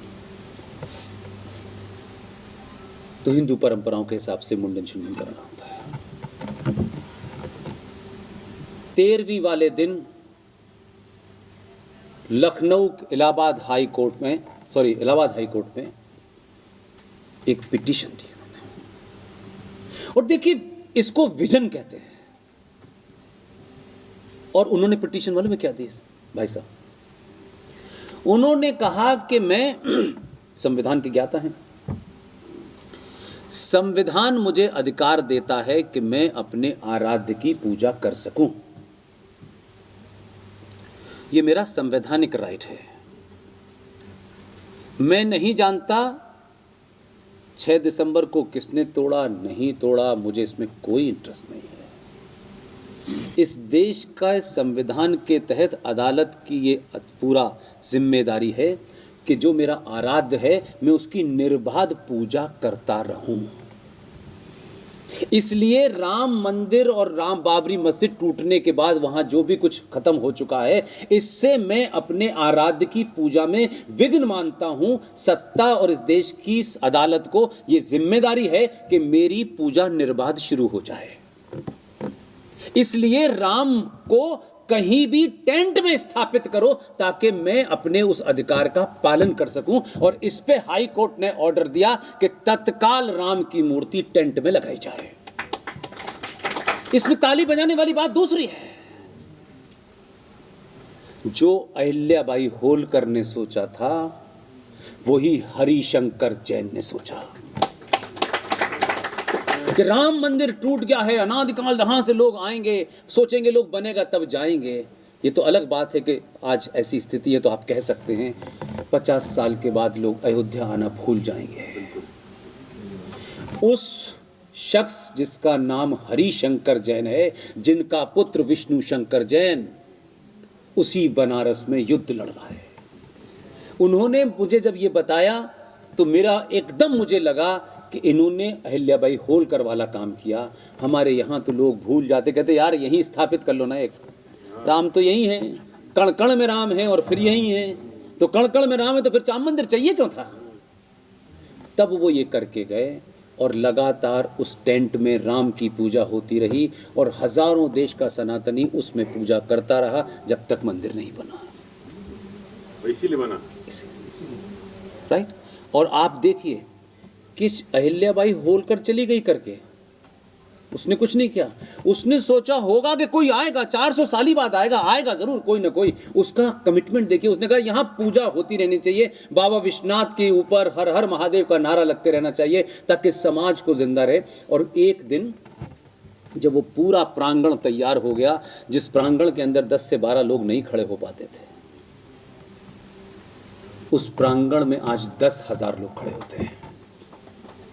और अहिल्याबाई होलकर का कोई खानदानी नहीं है और ना ही उस परिवार का एक वोट है इस भारत के अंदर।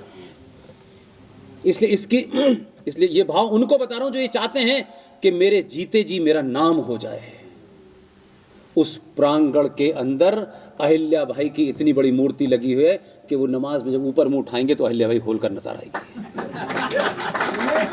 न मोदी की रिश्तेदार है, न उसका कोई राजनीतिक स्टेट है, न उसके मानने वाले हैं, न कोई दबाव है। इसलिए मान के चलिए कि आप जो आज कर रहे हैं, अगर आप सच करके जाएंगे तो 400-500 साल के बाद अगर आपने काम किया है तो कोई ना कोई आपको स्थापित कर देगा। जीते जी पत्थर लग जाए, टॉयलेट पे ही लग जाए, किसी तरीके से लग जाए, बस इसकी चिंता मत कीजिए। अपनी बात को तथ्यों के तर्कों के साथ रखिए। दुनिया आने वाली तय करेगी कि ये कौन आदमी था या कौन नहीं था। इसलिए मोदी का कोई रिश्तेदार नहीं था। मोदी बना वहाँ कहाँ, गुजरात में, उसे गंगा ने बुलाया, गंगा के बाद उसने गंगा में डुबकी लगाई और बहुतों को डुबा दिया। तो किसी को पता था कि ऐसा होगा। अब समझ में आया लोगों के कि ये क्या क्यों बना है। और जब वो सब कुछ हो गया, उस प्रांगण में सब कुछ लग गया, सब बुरा भर हर महादेव, तब एक दिन उसी हरिशंकर जैन का पुत्र बनारस में घूम रहा था। ये मैं इसलिए नहीं सुनाता हूं, इसलिए सुनाता हूं कि वो भाव आप में पैदा हो कि आप उनको अपना हीरो माने। 5 साधारण से परिवार की महिलाएं, बिल्कुल सामान्य परिवार की महिलाएं। इसलिए आपकी डेस्टिनी में जो लिखा है वो डेस्टिनी आपको वहां पहुंचा देगी। अपना कर्तव्य कीजिए बस, जो है ईमानदारी से, दिखाने के लिए नहीं, पाखंड के लिए नहीं। विष्णु शंकर जैन को 5 महिलाएं मिली और 5 महिलाओं ने विष्णु शंकर से कहा कि ये जो मस्जिद नुमा चीज़ बनी हुई है, इसमें श्रृंगार गौरी की पूजा होती थी जो 2093 से बंद है।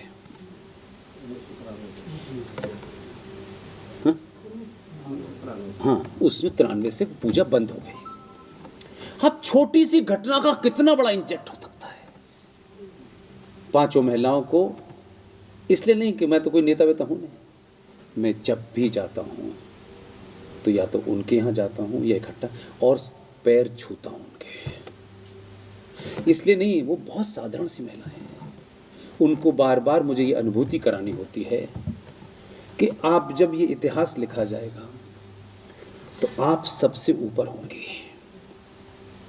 उन 5 महिलाओं ने विष्णु शंकर जैन से कहा कि हमें श्रृंगार गौरी की पूजा की इजाजत दिलाई जाए।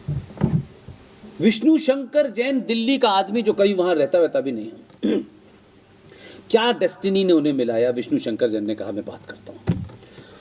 बात करने के बाद विष्णु शंकर जैन ने पिटीशन डाल दी बनारस हाई कोर्ट में, और बनारस हाई कोर्ट में पिटीशन डाली तो पता ही चला कि पिटीशन से पूछा गया कि ये कब से बंद है, तो उनका 93 से बंद है पूछा। तो डिस्ट्रिक्ट कोर्ट ने कहा कि भाई 93 से बंद है तो आप हाई कोर्ट जाइए। तो हाई कोर्ट के जज ने जब सवाल किया इनसे कि भाई ये क्यों बंद हुई थी, तो विष्णु शंकर जैन ने कहा कि अयोध्या में राम मंदिर के गिरने के बाद, उस बाबरी ढांचे के बाद, मुलायम सिंह साहब ने पूरे देश में आज़ादी वो आदेश जारी किया कि फला फला जगह पूजा बंद हो जाए। उनके एक आदेश के कारण ये पूजा बंद हो गई। जज साहब ने कहा कि ये विषय लॉ एंड ऑर्डर का है। देखिए कैसे चीज़ें चलती हैं, ये लॉ एंड ऑर्डर का विषय है। अगर ये वहाँ है तो ये तो सरकार तय करेगी। ठीक, जेब में पर्ची ली और सरकार के सबसे बड़े अधिकारी जो अभी 2-3 दिन पहले ही हटे हैं उनको दे दी। और हाई कोर्ट ने कहा कि ये तो मुख्यमंत्री जी, क्योंकि लॉ एंड ऑर्डर का मामला है, वही तय करेंगे। उन्होंने जाके बताया मुख्यमंत्री को, डेस्टिनी ने पहले ही उत्तर प्रदेश में एक ऐसा मुख्यमंत्री बैठाया है जिसके कपड़ों में जेब नहीं है। जब चीफ सेक्रेटरी कागज लेके पहुंचा मुख्यमंत्री के पास कि हाई कोर्ट ने ये पूछा है कि एक मुख्यमंत्री ने एक आदेश के तहत ज्ञानव्यापी के पास जो श्रृंगार गौरी है उसकी पूजा पर रोक लगा दी थी, तो बोले इसमें पूछा क्या है? उन्होंने पूछा नहीं है मुख्यमंत्री जी, आपको ये कागज दिया गया है कि आप ये बताएं क्या करना है। बोले जब पिछले मुख्यमंत्री ने आदेश दिया था कि पूजा पर रोक लगा दी, उसने कागज उठाया, उसके 2 टुकड़े किए, डस्टबिन में डाला और कहा चीफ सेक्रेटरी साहब अब से इसी वक्त से पूजा शुरू हो जानी चाहिए। और पूजा शुरू हो गई। अभी लास्ट डेस्टिनी तक नहीं पहुंचे, मैं आपको बता रहा हूं कैसे होती है चीजें। पूजा शुरू हो गई श्रृंगार गौरी की। वो वही दीवार है जहां कभी व्यास परिवार 1993 तक बैठ के पूजा करता था। पूजा शुरू हो गई, बहनों के मन में कुछ और आ गया। बोलिए अब हम अंदर जाना चाहते हैं जहां व्यास परिवार पूजा करता था। उनको कोई बता नहीं रहा था, ये उनका है, कहीं से तार मिल गया था। विष्णु शंकर जैन ने कहा कि अंदर जो जगह है यही असली शिवलिंग है, जिसको वो वजू खाना बोलते हैं। तो अब वो उन्होंने इस पे ज्ञान बांट दिया। तो 2 चीजें बता रहा हूं, इसको कास्ट लाइन पे भी बताना चाहता हूं और राष्ट्र लाइन पे भी बताना चाहता हूं। बनारस के डिस्ट्रिक्ट कोर्ट का नाम, जज का नाम क्या था और बनारस के डीएम का नाम क्या था? इसलिए मेरी निगाह में दोनों उच्च कोटि के ब्राह्मण हैं। अगर जिस तरीके से मैं ब्राह्मण को देखता हूं, जिस तरीके से मैं क्षत्रिय को देखता हूं, मेरे नाम के आगे क्या लगा है, मैं उससे ऐसा कर्म कर भी रहा हूं कि नहीं कर रहा हूं, उससे कोई होता। डिस्ट्रिक्ट जज ने जो आज की भारतीय प्रणाली के तहत दलित था, उसने आदेश दिया डिस्ट्रिक्ट मजिस्ट्रेट को बुला करके, डिस्ट्रिक्ट मजिस्ट्रेट जो शुद्ध कोटि का ब्राह्मण था, और कोर्ट में आदेश दिया कि डिस्ट्रिक्ट मजिस्ट्रेट साहब कल इस ज्ञानवापी, जिसे आप मस्जिद कहते थी वो मंदिर, इसका सर्वे होगा। राइट? आदेश दिया तो डिस्ट्रिक्ट मजिस्ट्रेट को पूरा करना है। डिस्ट्रिक्ट मजिस्ट्रेट ने जैसे ही जारी किया तो छोटे भाई का पजामा, बड़े भाई का कुर्ता इकट्ठे हो गए। कैसे हो सकता है? क्योंकि उनको तो ये आदत है, क्योंकि आपका जो स्लोगन है हम दो हमारे दो, उनका है हम दो हमारे दो, बाकी तुम गिन लो। तो उनके पास एक ही चीज़ थी, उन्होंने पूरा प्रांगण घेर लिया और सर्वे नहीं होने दिया। डिस्ट्रिक्ट जज ने नेक्स्ट डे डीएम को बुलाया कि आप अपनी प्रशासनिक ताकत का इस्तेमाल करते हुए ये सर्वे कल होना चाहिए। अगर प्रशासनिक आदेश में शूटेड साइट के ऑर्डर का देना पड़े तो भी ये आदेश कल लागू होना चाहिए। डिस्ट्रिक्ट मजिस्ट्रेट साहब ने अपना सही पैतरा दिखाया तो एक भी भाईजान वहाँ नहीं नजर आया, और उसके बाद 25-26 लोग नीचे गए जहाँ वो हो रहा था। मैं आपको वर्बेटम इसलिए सुनाता हूँ कि ऐसे हीरोज़ का सम्मान कीजिए, ऐसे हीरोज़ के बारे में पीठ पीछे कहीं भी बात कीजिए। और 25-26 लोग, कोई इधर देख रहा था, इतने समझदार हैं भाईजान हमारे कि कैलेंडर टांग रखा है चांद तारे का, क्योंकि वही लेके आए थे चांद तारे से, वहीं से किताब आई है, वहीं से ये भी आए थे। चांद तारे का कैलेंडर है और कैलेंडर के पीछे सतिया बना हुआ है। अरे छुपाते तो ढंग से छुपाते, पजामे में। ऐसे ही सब जगह था। लेकिन उन 25-26 लोगों में से जिसकी डेस्टिनी, जिसके भाग्य में लिखा है, इसलिए मैंने कहा इतिहास लिखते वक्त ये चीजें लिखी जाएंगी, ऐसा नहीं है। विष्णु शंकर जैन की निगाह कहाँ पड़ी? उसने जैसे ही, जैसे आप अभी कुछ बता रहे थे, उधर देखा, उसके मुंह से अकस्मात निकला बाबा मिल गए। और जब वो डीएम के पास गया, अब कुछ चीज़ें जो गुप्त हैं उसको सार्वजनिक मत कराइएगा, डीएम साहब के पास गया कि सर ये शिवलिंग है, इसका पानी थोड़ा सा कम करा दीजिएगा। तो भाईजान जो इंसानों की जान लेते हैं, भाईजान ने फौरन डिस्ट्रिक्ट मजिस्ट्रेट से क्या पैतरा खेला, कितने समय, बोले देखिए आप इसको कम मत कीजिए पानी को, मछली मर जाएंगी। तो डीएम साहब भी फिट थे, उन्होंने कहा कोविड में हमने इतनी ऑक्सीजन इकट्ठी कर ली, मरने नहीं देंगे। और पानी चला गया नीचे। तो पानी नीचे गया, फिर नीचे गया, फिर नीचे गया। 90 फीट का है वो शिवलिंग। और फरमाया गया कि ये वजू खाना है, ये तो फव्वारा है। जो 1400 साल में अपने साइज का पजामा नहीं बना पाए, वो कहते फव्वारा बना। और फिर अड़ गए, फिर हाई कोर्ट, फिर कोर्ट, फिर एएसआई। अब जाकर के पता चला कि 90 फीट गहरा शिवलिंग है। और उस शिवलिंग पे आप अभी जा नहीं सकते हैं, जहाँ वो शिवलिंग है, जहाँ वो शिवलिंग है, उस शिवलिंग के सामने ऐसे खड़े होकर के डालिए, परपेंडिकुलर डालिएगा।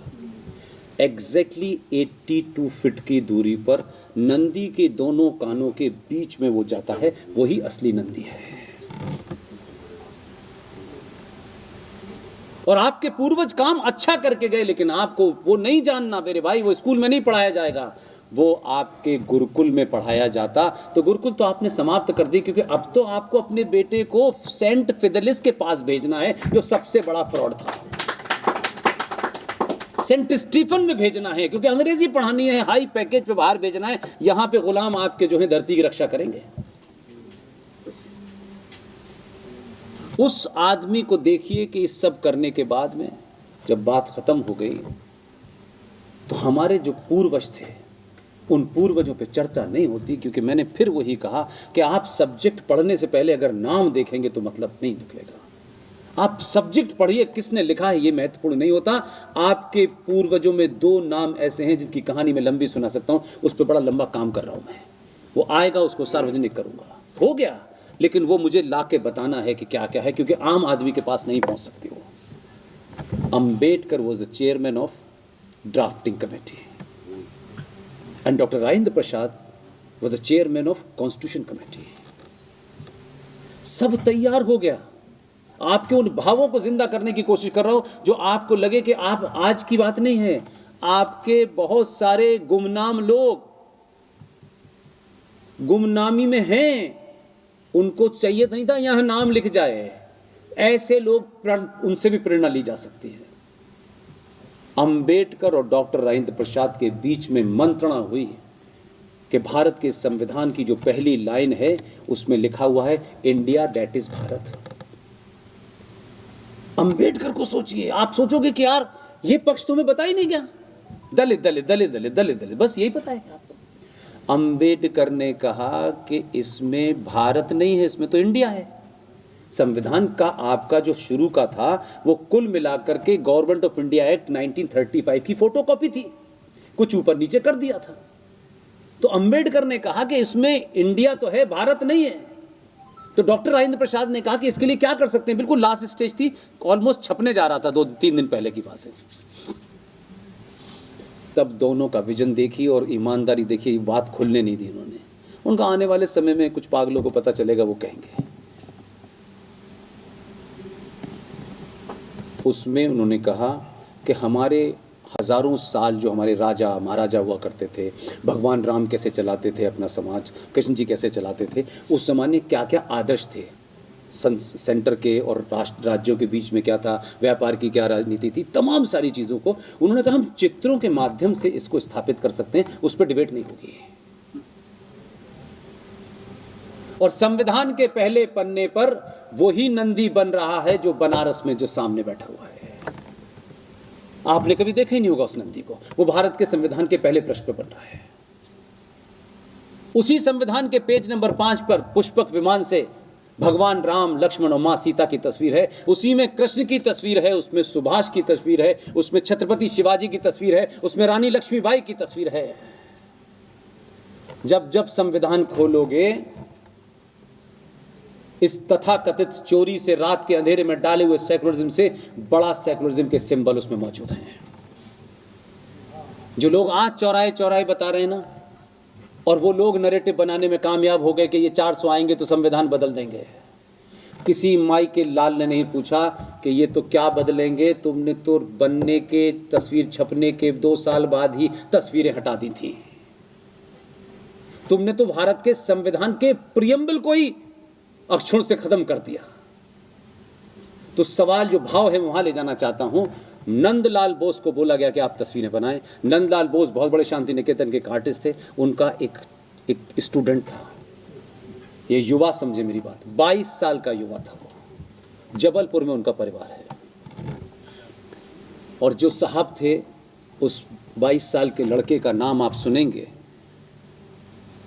और 22 साल के लड़के में इतना विजन हो सकता है। कभी कभी मैं आज उसको उस नजरिए देखता हूं, देखने वाले कहेंगे पुष्पेंद्र जी आप उसकी बड़ाई कर रहे हैं। मैं बड़ाई नहीं कर रहा, मैं तथ्यों पे बात कर रहा हूं। हो सकता है उसके मन में ये भाव रहा हो, लेकिन मैं उसके उस एक्ट को उसी तरीके से देखना चाहता हूं, और तरीके से देखने नहीं चाहता। मैं उस संविधान के अंदर जो 22 चित्र हैं, उसमें से 12 चित्र एक 22 साल के लड़के राम मनोहर सिन्हा ने बनाए हैं, और 2007 में उनकी मृत्यु हुई है। और ये मेरे ही भाग्य में था कि इस जीवन के इस सफ़र में मैं जबलपुर गया और मुझे पता चला कि वो परिवार यहाँ रहता है। सब कुछ रिकॉर्ड करा के गए हैं वो। और उस 22 साल के बच्चे की आपको कहानी बस 2 मिनट में समझा देता तो आपको लगेगा ऐसा नहीं है। हमने अच्छों को ढूंढा नहीं, हमने सुभाष के लिए युद्ध नहीं किया। जॉर्ज पंजम की मूर्ति इंडिया गेट पे लगी रही। इस देश के सनातनी हिंदू को शर्म नहीं आई कि जिसने तुम्हें गुलाम बनाया उसकी मूर्ति इंडिया गेट पे लगी हुई है, जिसने भारत में ब्रिटिश साम्राज्य की स्थापना की, उसकी मूर्ति इंडिया गेट पे लगी हुई है। क्या बात है, हम तो अभी भी वही हैं। उस मूर्ति को हटा तो दिया गया। GD बख्शी साहब, अनुज धर, सुशील पंडित, ऐसे 10-12 लोगों ने सिर्फ मुहिम चलाई। और मुहिम चला के हमने कहा कि भाई इंडिया गेट के ऊपर अगर भारत के युवाओं में पुरुषार्थ पैदा करना है तो सुभाष चंद्र बोस की मूर्ति लगाओ। हमने किसी से नहीं मिले, कोई साइन, कोई पिटीशन नहीं किया। हमने हर मंचों से बोलना शुरू किया। हम इस बात से आश्वस्त हो गए कि हम चाहे भले ही बहुत छोटे से हों, हमारी कोई औकात ना हो, लेकिन आवाज़ कोई ना कोई तो सुनेगा। ऐसा नहीं है देर से सुने वेर से सुने। कौन सा हम जल्दी में थे। उन्होंने अनुज धर साहब को अपने कार्यालय बुलाया, ऑफिस बुलाया, सॉरी घर बुलाया, पूरी बात समझी। उसके पास सारे डॉक्यूमेंट थे। उसका जाइए बस इतना ही कहा। 14 निकल गया, 19 आ गया। हमको लगा कि ऐसा तो आदमी नहीं लगता ही हमें कि हमको चाय पे बुला करके ये कहा कि चुप हो जाओ। अनुज धर गया, सब कागज़ दे के आया, और एक दिन उसने घोषणा की कि इंडिया गेट पे सुभाष चंद्र बोस की 28 फीट ऊंची मूर्ति लगेगी। और दूसरी घोषणा की कि अब से 26 जनवरी की जो तैयारी 24 जनवरी से होती थी वो 23 जनवरी से होगी, क्योंकि सुभाष का जन्मदिन उसी दिन होता है। और भारत के इंडिया गेट के ऊपर सुभाष की मूर्ति लगी हुई है। अब मैं आपसे सवाल पूछता हूं, आपके बच्चे, आपकी बेटियां जब कभी इंडिया गेट पे जाएंगी तो ये सवाल तो करेंगे कि ये सुभाष चंद्र बोस की मूर्ति यहां लगी है, लेकिन हमें कोर्स में तो पढ़ाया नहीं गया। तो तुमने कोर्स, हो सकता है चाचा नेहरू ने अपने चाहने वालों से बनवाया हो, लेकिन एक मूर्ति सदियों तक इस देश के युवाओं को प्रेरणा देगी कि ये था हमारा असली पूर्वज, वो नहीं था।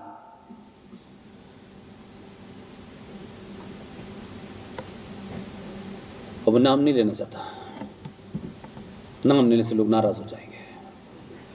पूरी जिंदगी, पूरा कैरियर ही एडवीना के चक्कर में लगा रहा, पूरा कैरियर। तो मैं सिर्फ ये कह रहा हूं कि संविधान में जिस लड़के ने चित्र बनाए हैं 12-22 में से उसका इतिहास जानिए। उनका बेटा अनुपम सिन्हा, एक एक बात जब उन्होंने मुझे सुनाई ना तो मेरे रोंगटे खड़े हो गए यार। इससे पहले बहुत लोग मिले होंगे, नहीं मिले, बोले पता नहीं, मैं तो आपके भाषण सुन सुन के वो था, तो मुझे लगा किस तरह मुलाकात होगी। तो मैं जबलपुर में, मुझे पता चला तो मैं आया मिलने। 22 साल के लड़के का देश के राष्ट्रपति के साथ का कन्वर्सेशन सुनिए जरा। 22 साल की उम्र में उसने चित्र बनाए। चित्र सब बन गए। डॉक्टर राजेंद्र प्रसाद ने उस लड़के से पूछा कि तुम इसका मेहनताना नहीं लोगे? 22 साल का लड़का था, उसने कहा तो मुझे मेहनताना नहीं चाहिए, हाँ मैं एक बात चाहता हूं कि मेरा नाम हर पन्ने पे लिख दिया जाए। और जब डॉक्टर राजेंद्र प्रसाद ने कहा अच्छा भाई इसका बोला अच्छा मेरा किसी पर नाम मत लिखिए। मैं सोचता हूं कि उस 22 साल के लड़के ने अपने टारगेट को कितने पोलाइटली, कितने डिसेंटली राष्ट्रपति के सामने रखा। राष्ट्रपति होता है यार, लेकिन उसकी मैच्योरिटी देखिए। उसने जैसे ही उन्होंने कहा कि हम हर पन्ने पे लिख देंगे, जब वो तैयार हो गए तो बोला नहीं किसी पन्ने पे नहीं लिख। अच्छा आप ऐसा करिए कि जो भारत का प्रियम्बल है, उस प्रियम्बल में सिंह बना हुआ है, हाथी बना हुआ, उस पर डिजाइन है। उसने कहा इस प्रियम्बल के अंदर सिर्फ राम लिख दीजिए। अब मेरा आपसे सवाल है, आने वाली नस्लें राम मनोहर सिन्हा को भूल जाएंगी, लेकिन राम संविधान के प्रियम्बल की बेल के अंदर लिखे हुए हैं, इसे कोई मिटा पाएगा? अब इसे विजनरी नहीं कह सकते आप, क्या विजन रही होगी उसकी।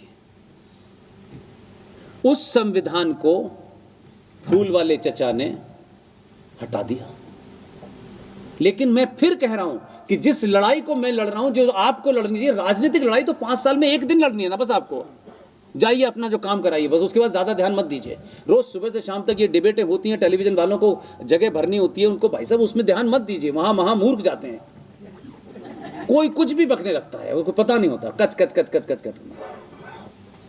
आप जब इस तरफ चले जाएंगे तो आपके मन को शांति होगी और लोगों को लगेगा यार कि ये तो हमारे हाथ में है ना। आप 90% सरकार और सरकार तो आपके हाथ में कुछ होता नहीं। आप अपना फ्रस्ट्रेशन रात में निकालते हो और कुछ लोग रंगीन पानी पी के सो जाते हैं, कुछ शरबत पी के सो जाते हैं और फिर सुबह शुरू हो जाते हैं। तो why you are wasting your time and energy my dear. ऐसे लोगों से संवाद करेंगे। इसमें जितने लोग बैठे हैं वो मेरी हर बात को, इस संचार क्रांति के जितने भी तंत्र हैं उसकी कसौटी पे कसिएगा। और अगर इसमें ऐसा कोई झूठ लगे, मेरे बताने का अंदाज इसलिए है कि ताकि लाइटर नोट पे हो जाए, आप मुझे किसी चौराहे पे पकड़ लीजिएगा, पुष्पेन जी आपने पूरी समग्रता में ये बात गलत बताई है। ये तो मैं मानता हूं कि प्रेजेंट करने में उन्हें, लेकिन ये इसलिए कहता हूं कि ये जब आपको बोध होगा तो आप उस कार्य में लगेंगे जो आपके हाथ में है। आप सरकार के हाथ के काम में आप अपना टाइम वेस्ट कर रहे हैं, उससे कुछ होने वाला नहीं है। इसलिए उस संविधान को समय आने पर करने का तरीका दूसरा, हमारी तरह नहीं होता जो हम लोग आप लोग सोचते हैं। किसी को पता था कि एक दिन नई संसद बनेगी, जबकि प्रस्ताव तो पारित लोकसभा में मीरा कुमार करके गई थी। उनको क्या पता था कि हाँ दूसरा आ जाएगा, और उन्होंने खुशी खुशी बात कर लिया 222 वाली ने। उनको लगा मिलेगा मलाई हमें, उन्हें क्या पता था ये आ जाएगा भैंस वाला। अब वो बना दिया उसने पार्लियामेंट, अब बन गई पार्लियामेंट। उसको भी हल्की सी सुई चुबाने में बहुत मजा आता है। उसने पार्लियामेंट बन गई, और जब पार्लियामेंट की नींव रखी जा रही थी तो पहले उसने पत्थर लगाया उस पर। वो पत्थर कहाँ है? लगा हुआ है ना। उस पत्थर पे क्या है पता है? जो पहला पत्थर लगा हुआ है बड़ा सा, उस पत्थर का रूप जो है, जो भारत का प्रियम्बल है, वही उस पे छपा हुआ है, वही उस पे छपा हुआ है। करने का तरीका दूसरा, हमारी तरह नहीं होता जो हम लोग आप लोग सोचते हैं। किसी को पता था कि एक दिन नई संसद बनेगी, जबकि प्रस्ताव तो पारित लोकसभा में मीरा कुमार करके गई थी। उनको क्या पता था कि हाँ दूसरा आ जाएगा, और उन्होंने खुशी खुशी बात कर लिया 222 वाली ने। उनको लगा मिलेगा मलाई हमें, उन्हें क्या पता था ये आ जाएगा भैंस वाला। अब वो बना दिया उसने पार्लियामेंट, अब बन गई पार्लियामेंट। उसको भी हल्की सी सुई चुबाने में बहुत मजा आता है। उसने पार्लियामेंट बन गई, और जब पार्लियामेंट की नींव रखी जा रही थी तो पहले उसने पत्थर लगाया उस पर। वो पत्थर कहाँ है? लगा हुआ है ना। उस पत्थर पे क्या है पता है?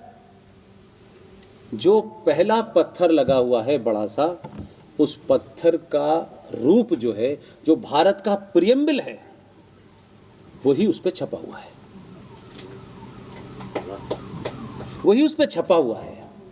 आपको 1000 रुपये देंगे यार, हमारी माँ बहन बेटियां, क्या इस देश में नेता उनको 2 रुपये किलो चावल, बिजली का बिल, ये फ्री वो फ्री में हम ही रह गए बिकने के लिए।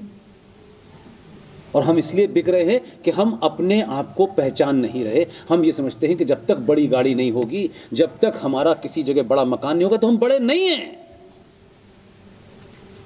इसलिए अंदर की शक्ति को पहचानिए, अपने आप को पहचानिए। और फिर कह रहा हूं, अपनी जाति जो सरनेम है, ये जाति आपकी निजी पहचान है। घर की देहरी जब लांघिए तो अपनी जाति को घर छोड़ के आइए, और घर से बाहर निकलिए तो सिर्फ सनातनी होकर बात करिए। उसको सार्वजनिक प्रदर्शन के लिए नहीं है। आप में कोई गुण है इसलिए आप शर्मा हैं, राय हैं, फलाने हैं। उस गुण के कारण है क्योंकि भारतीय सभ्यता में अनादि काल से ये देश कभी जाति प्रधान नहीं रहा, कर्म प्रधान रहा। इसलिए इस देश के अंदर राम को भी पूजा जाता है। राम तो कोई ब्राह्मण नहीं थे उस वक्त की परिस्थिति काल के हिसाब से। और जो लोग ब्राह्मणों के ऊपर अटैक करते हैं, सामूहिक तौर से अटैक अलग चीज है। किसी बात में किसी ने कहा और आप ये कहेंगे बस आप फला साहब ऐसा करते, वो एक अलग बात है। इसी धरती पे श्रीवास्तव साहब, भगवान राम उस समय की हिसाब से जो हमें बताया गया कि ये क्षत्रिय है ना, यही मानते हम लोग। राम ने किसकी हत्या की थी, किसका वध किया था? रावण का किया था। रावण उस काल परिस्थिति के आप सोचे तो ब्राह्मण था, लेकिन रावण महाज्ञानी था, इसमें तो दो राय नहीं है, इसमें तो दो राय नहीं है ना। आज की परिस्थिति में एक परशुराम है, वो भी ब्राह्मण है, परशुराम जयंती मनाते हो। रावण ने उस समय की काल परिस्थिति, समय सीमा में किसी सीमा का अतिक्रमण करके उसने एक गलत कार्य किया, राइट। उस गलत कार्य करने के कारण उसका फाइनली वध हुआ। हम आज तक इतने सालों के बावजूद भी इतना निचले स्तर तक चले गए हैं, उसके बावजूद भी आज भी ये नहीं कहा जाता कि भगवान राम ने किसी ब्राह्मण का वध किया था। भगवान राम ने रावण का वध किया था, और उसका वध किया था जिसने वो गलत काम किया था। और वर्तमान परिस्थिति में ब्राह्मण का रोल देखिए। जिस राम ने रावण को मारा, अगर ब्राह्मण है, वो ब्राह्मण है ना। और अगर ये भाव होता, मैं इस समाज में हैं लोग ऐसे, हम जबरदस्ती उनको ठूस ठूस के उल्टा बोल रहे हैं। जिस मंदिर में ब्राह्मण पूजा करा रहा है, उस ब्राह्मण के मन में ये क्यों नहीं आ रहा कि इस क्षत्रिय ने भगवान एक ब्राह्मण को मारा था। वो ब्राह्मण राम की पूजा कर रहा है, और उस ब्राह्मण के मन में ये नहीं आ रहा कि रावण जैसे ज्ञानी का इसने वध किया था, इसकी पूजा नहीं करूंगा। तो रावण अपने एक कृत्य के कारण 2024 में भी रामलीला मैदान में जलाया जाता है, और परशुराम अपने कृत्य के कारण मंदिर में पूजे जाते हैं। दोनों ब्राह्मण हैं। इसलिए राम को आप जब सही पर्सपेक्टिव में समझेंगे तो आप फिर जाति नहीं ढूंढेंगे। इसलिए उस ब्राह्मण पे आरोप लगा लीजिए अपनी कुछ फ्रस्ट्रेशन पूरा करने के लिए। अगर दुबे, एक छोटी सी बात है, अगर दुबे नाम का एक आदमी माफिया डॉन हो गया, ठीक है। एक दुबे नाम के कोई गुंडा था, कोई बदमाश था, उसको दुबे दुबे कह करके ब्राह्मण से मेरा मतलब नहीं है, मैं बात अपनी समझाने के लिए कह रहा हूँ। कोई माफिया डॉन हो गया, उसका इनकाउंटर हो गया, इनकाउंटर होते ही वो दुबे हो गया। पॉलिटिकली बात कर रहा हूं मैं, हुआ था कि नहीं हुआ था, एक माहौल बना था कि नहीं बना था, साहब दुबे को मार दिया। अब मैं कहूं, अब पता नहीं मुझे, तो जब मैं पैदा जहां हुआ तो हमारा नाम कोई Pushpinder Khan, Pushpinder is not so conscious, living alone, हमारी एक ही फैमिली थी, तो कोई बहुत ज़्यादा उस तरीके का फर्क नहीं था, ना हमको कोई एहसास भी होता था। अब मुझे यहाँ के पता चला भाई कि साहब मैं काइस्थ हूँ, मुझे पता चला, और वो भी जब पता चला, मैं फॉरेन मीडिया में काम करता था तो उसमें वही नाम बोलना पड़ता है जो आपके पासपोर्ट में लिखा हो। तो मुझे इस आइडेंटिटी को लेकर के कोई बड़ा, न तो कोई ऐसा है कि मतलब मैं कोई महान हूँ, न मैं कुछ हूँ, हाँ ठीक, इट्स ओके, मेरा नाम है। अब अगर बबलू श्रीवास्तव माफिया डॉन है तो मैं कहूँ यार ये तो बहुत बुरा हो रहा है उसके साथ भी। अब डॉन है, उसके साथ वही होना चाहिए, सबके साथ होना चाहिए। तो दुबे अगर बेचारा मारा गया इनकाउंटर में, या गुंडा था या बदमाश था, तो मरते ही जाति क्यों नहीं उसमें, वो गुंडा था, दैट्स ऑल। तो मेरा कहना यह है कि स्वार्थों के हिसाब से सरनेम का इस्तेमाल मत कीजिए। बुरा अगर है तो है, उसमें उसकी जाति मत ढूंढिए। ये नहीं होगा, क्या कहते हैं, आप सेलेक्टिव हो जाएंगे। आपके कहीं किसी आदर्श ने कहा, क्या कहते हैं, कि किसने तीर किसके मारा। मैंने इसलिए कहा कि रावण को हमने नहीं देखा, लेकिन उस परंपरा के तहत आज भी हम रावण को जलाते हैं, ब्राह्मण भी जलाते हैं, पूजा भी करते हैं। तो ब्राह्मण क्यों नहीं कहते भाई ये तो ब्राह्मण था, लिहाजा इसने बुरा काम भी किया तो भी ब्राह्मण है? नहीं भाई, उसने वो कर्तव्य नहीं किया जो उसका कर्तव्य था, उससे नीचे का काम किया, इसलिए उसका कोई मतलब नहीं है।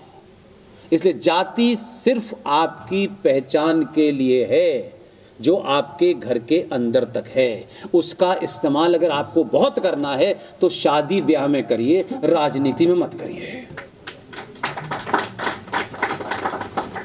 इसलिए यहां मंच से कौन बोल रहा है, क्या बोल रहा है, इस पे विवेचना कीजिए, इस पे एनालिसिस कीजिए कि ये बोलने वाला सच बोल रहा है, फैक्ट बोल रहा है या नहीं बोल रहा। अगर सरनेमों से आप तय करने लगोगे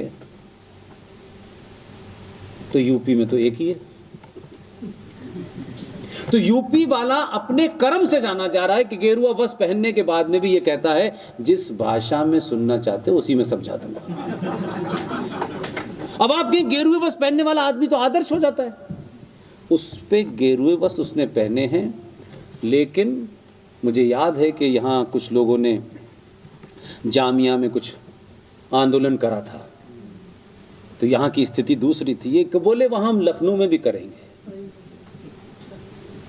ये वहाँ भी चले गए करने। तो उसने एक दिन कहा ये लखनऊ है, दिल्ली नहीं है। तो कहाँ मानने वाले थे, वो अल्लाह की नहीं सुन रहे, वो बैठ गए। उसने एक आदेश में, देखिए मैं उन किस्सों को सुनाने की कोशिश करता हूँ जो विजिबल नहीं है, लेकिन कैसे सत्ताएं काम करती हैं हमें वहाँ ड्राइव करना चाहिए। वो चले गए और आंदोलन कर दिया उन्होंने। और हस्बे मामूल, क्योंकि 1400 साल पहले अरब में कारवा लूटे जाते थे, तो लूटने की आदत तो आज भी है। तो उन्होंने लूटपाट शुरू कर दी, जलावला किया। उसका इंतज़ाम देखिए कि अगर सत्ता पे बैठने वाले की विज़न क्लियर है तो वो क्या करता है, उसने सबकी फ़ोटो खिंचवा ली, ठीक सब। और फ़ोटो खिंचवाने के बाद में लखनऊ के सार्वजनिक जगह लिखवा दिया। हाँ, बड़ा बड़ा लिख ये कर रहे, ये ट्रेन चला रहे हैं। और ये ऑर्डर निकाला कि जिसने जहाँ भी सार्वजनिक प्रॉपर्टी का नुकसान किया है उसकी उससे भरपाई की जाएगी। तो वो वहाँ से यहाँ है पजामे वाले दिल्ली, बोले साहब ये देखिए ये तो ह्यूमन राइट के ख़िलाफ़ है, फलाना है, ढमाका है। तो यहाँ भी जो हैं काले कोट वाले, इन्होंने आदेश जारी कर दिया कि नहीं ये तो खिलाफ है, आप इस तरीके से लोगों की तस्वीरें नहीं लगा सकते जलाते हुए। उसने शाम को उतरवाए, आदेश मान लिया, और सुबह फिर लगा दिया, उसने। जब सुबह लगाए तो शाम को 3-3 मीटर लंबी दाढ़ी वाले कालीदास मार्ग पर ए मौला एक बार बस, ए मौला एक बार माफ कर दे। चीफ मिनिस्टर के घर के बाहर मौला याद आ रहा था, अब योगी में मौला नजर आ रहा था उन्हें, एक बार माफ करते हैं ना भाई साहब। तो सत्ताओं को चलाने वाला कौन है उसकी जाति नहीं देखी जाती। उस समय काल परिस्थिति में जिस भाषा में आताताई, देशद्रोही, राष्ट्रद्रोही अगर इस देश की संस्कृति को नुकसान पहुंचाएंगे तो उनके साथ कैसे निपटा जाए, जिस दिन आप ये चुनना सीख लेंगे उस दिन भारत हिंदू राष्ट्र बन जाएगा। बहुत बहुत धन्यवाद। Thank you very much.